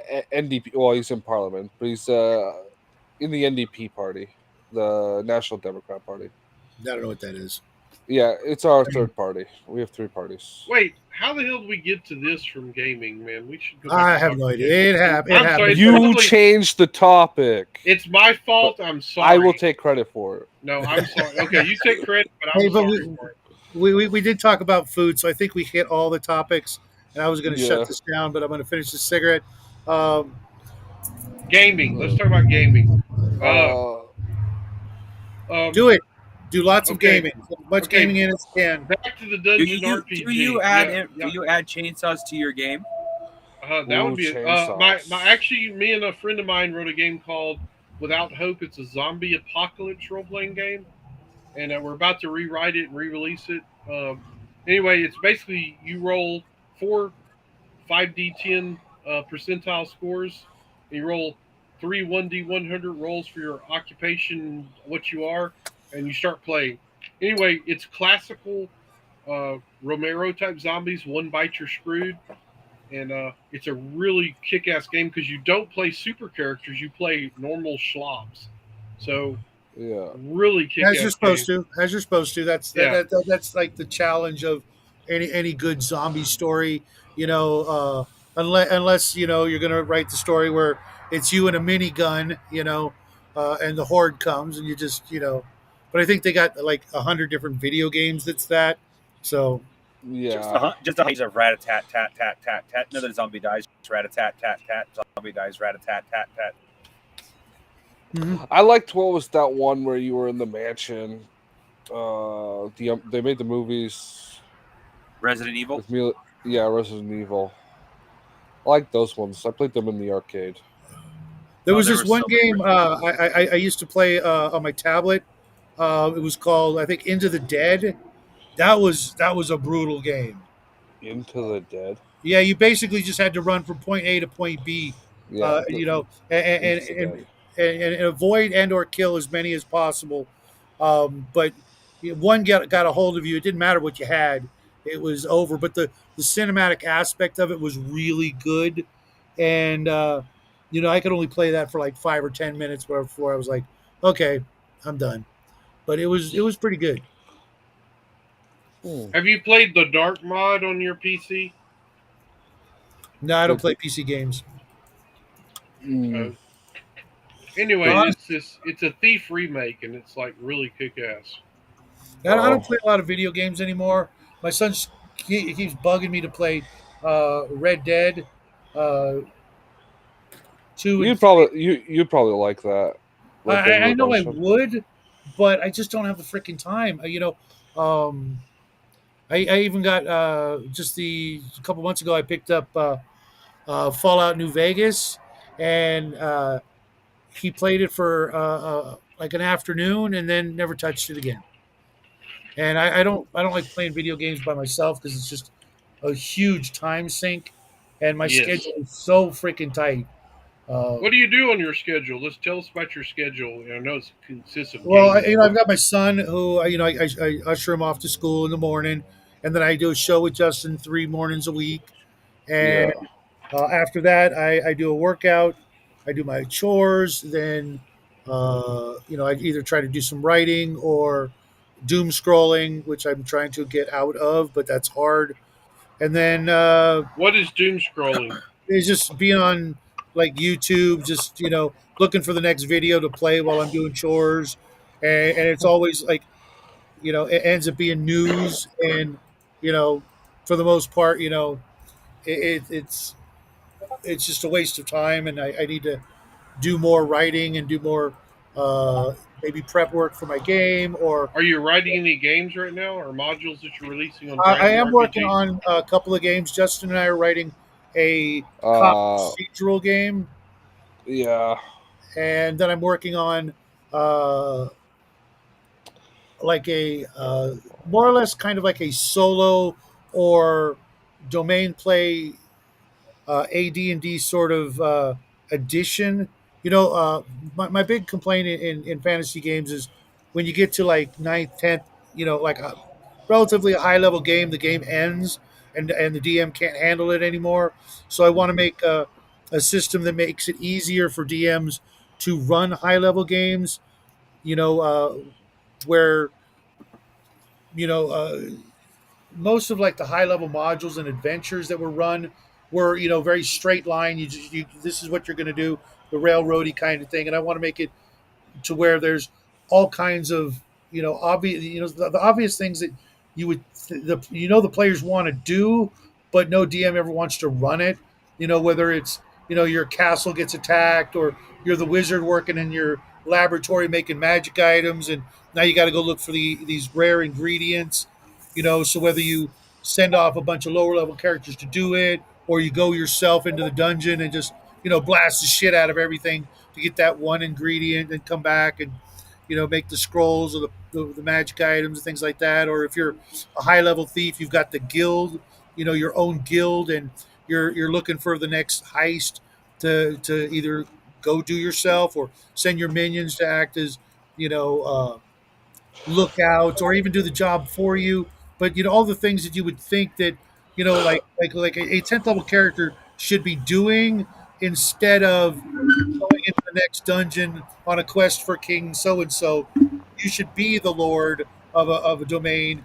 You and your buddies, you've got a cleric who's got a temple, you've got a thief who's got a thieves guild, you're the lord, you've got a castle, you got a wizard buddy, he's got a tower. You've got the makings of a small kingdom. We'll go and expand it, instead of okay, I guess we're retiring. Okay, let's roll up new characters, because you know I hate that. I You want to. might like ACS, ACS, Adventure I've Conquer looked at Kings. that. I actually have the books, and I didn't like the way they nerfed my favorite character classes and tried to make some new ones to make up for it. I'm like, it was fine the way it was.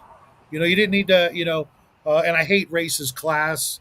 That to me is kind of racist. Hobbits Whoa, can only whoa, whoa. There's nothing wrong with racism.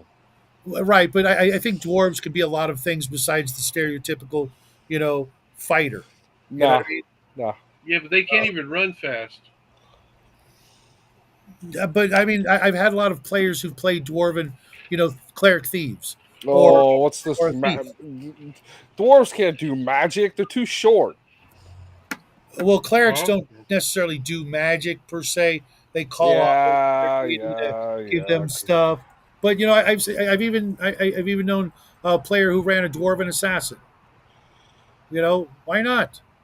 Magic users, yeah, no dwarven magic users. They don't exist. That's part of their physiology as being so resistant to it that they can't do it, or at least that's the way I grew up. But there's a lot of things that But I they just let want to. them call on other forces to do magic. Like magic by any other name is still magic, bro. Well, they're Just not like doing it. Shakespeare said. They're not doing it. Something else is doing it for them. Yeah, yeah. But just You see that finger right there? yeah, What I've about seen it several warlocks, times. dwarven warlocks? What about those? I don't do the war Magic. thing, because that's like That's I've fifth never edition, but yeah. yeah, I've never played. I mean, I've played Pathfinder and third edition and fifth edition, not fourth, in a couple of one shots, or a Pathfinder campaign, and it was just uh, it wasn't for me.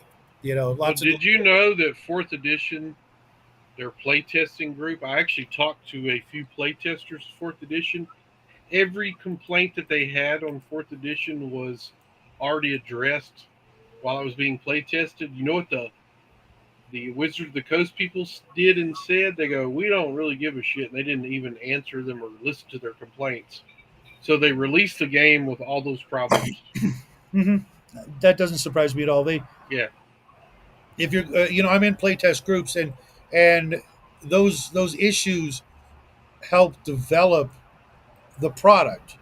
The solving of those problems right there at the table, so to speak, and that's the way it should be done. But most of these groups or these companies, they have like thousands of playtesters and just get stacks and reams of paper, and then they just ignore it.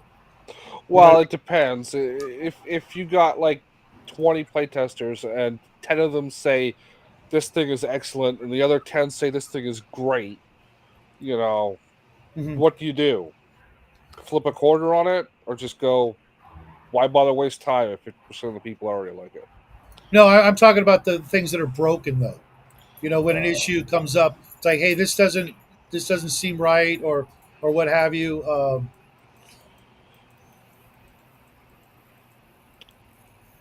Are Yeah. these more of your products, Eldrad? Yeah.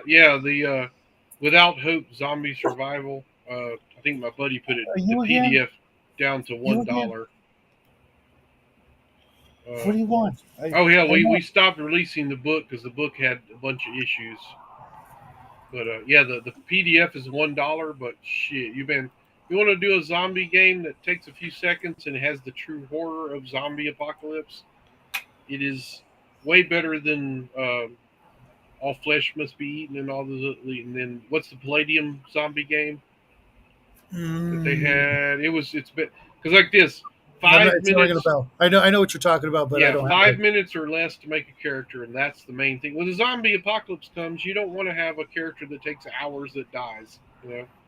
Right. That's it's kind of Yeah, this counterintuitive. is You're gonna die, so you need to be able to roll up a character fast. in five yep. minutes or less. That's what Without Hope does.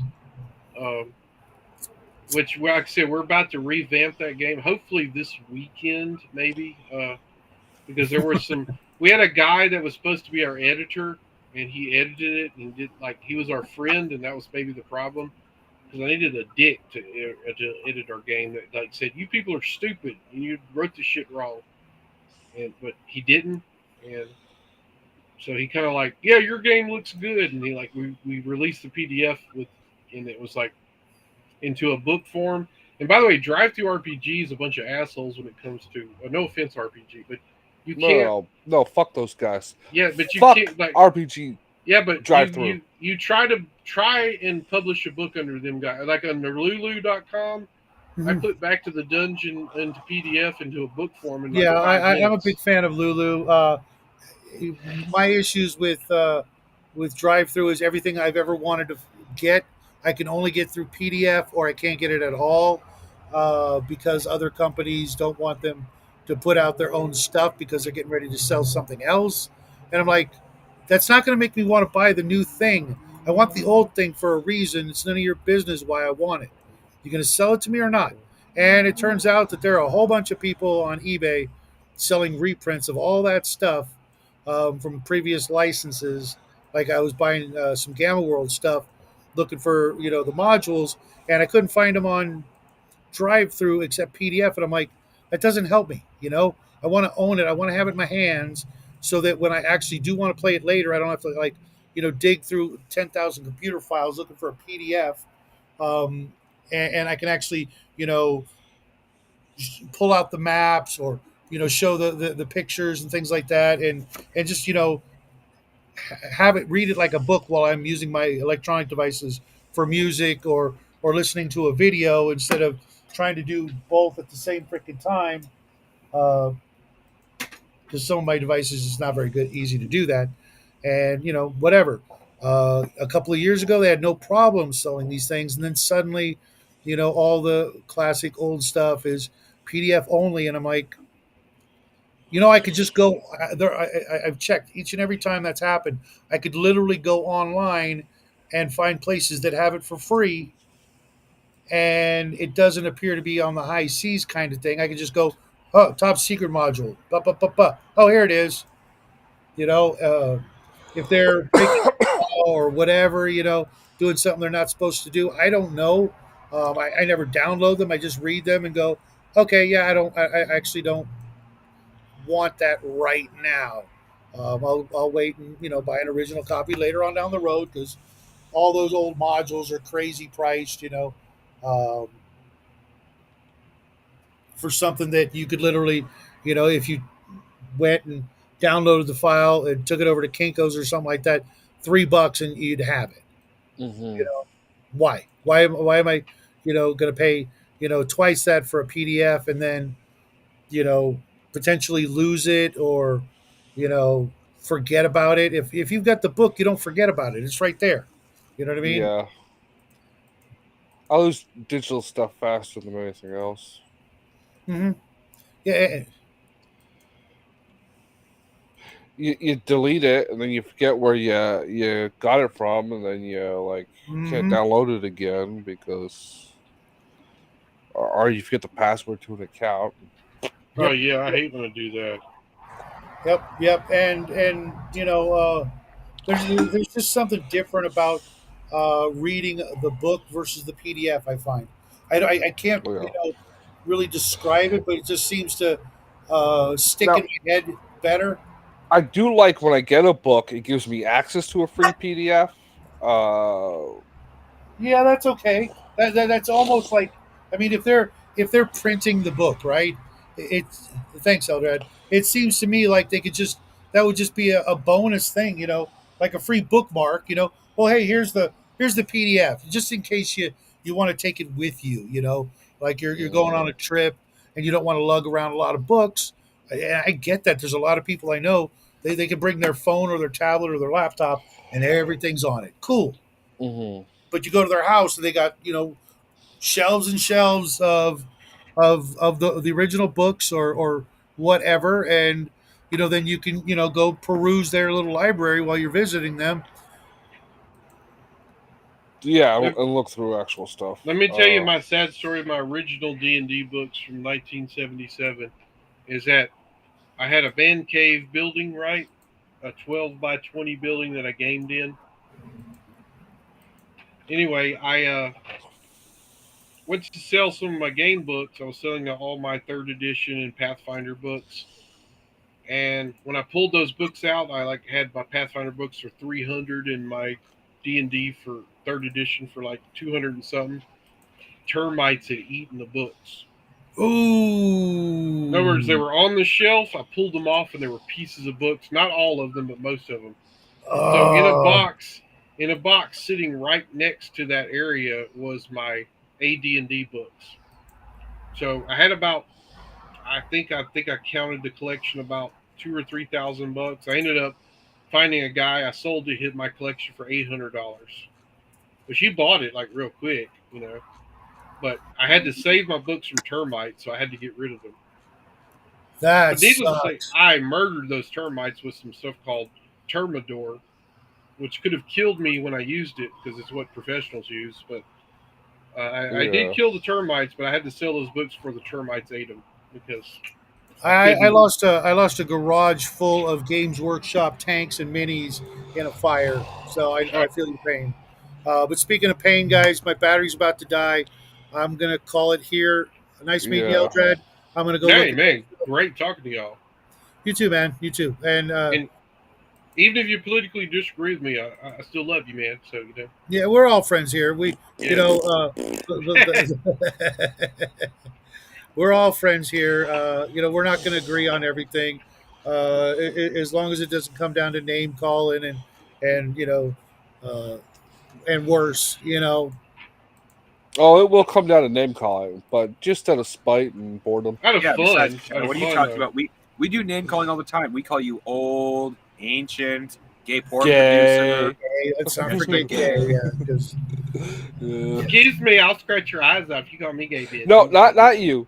Oh, okay. Shadbro. Whatever. Press queen. Well, you're Press. gay too, bro. Tell it But to that's him besides because the the point. face don't want to hear it, honey. Well, I do What's voices, by the way. And by the way, if you want me to do different voices, just call them out. I'll do them. Okay. So. Okay, so Shadow, I think you got a new person to be in your next film.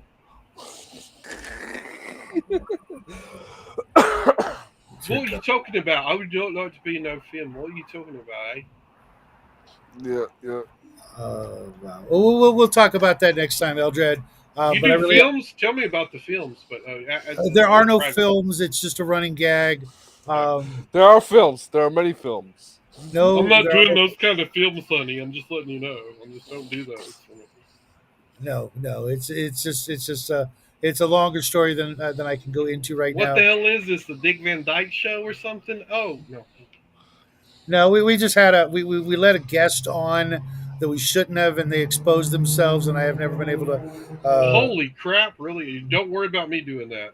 Yeah, Yeah. no, it's cool. You don't have It, a zoom lens. I'm just saying. No, anyway, go. nice. That's the proper response. It was Oh, scarring.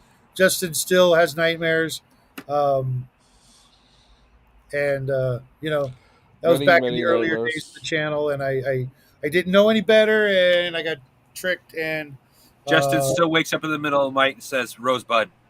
You got tricked, but did you pay for the trick? I'm just wondering. no. Just someone wanted to come on the show, and I'm like, oh, okay, and all we saw was you know schlong.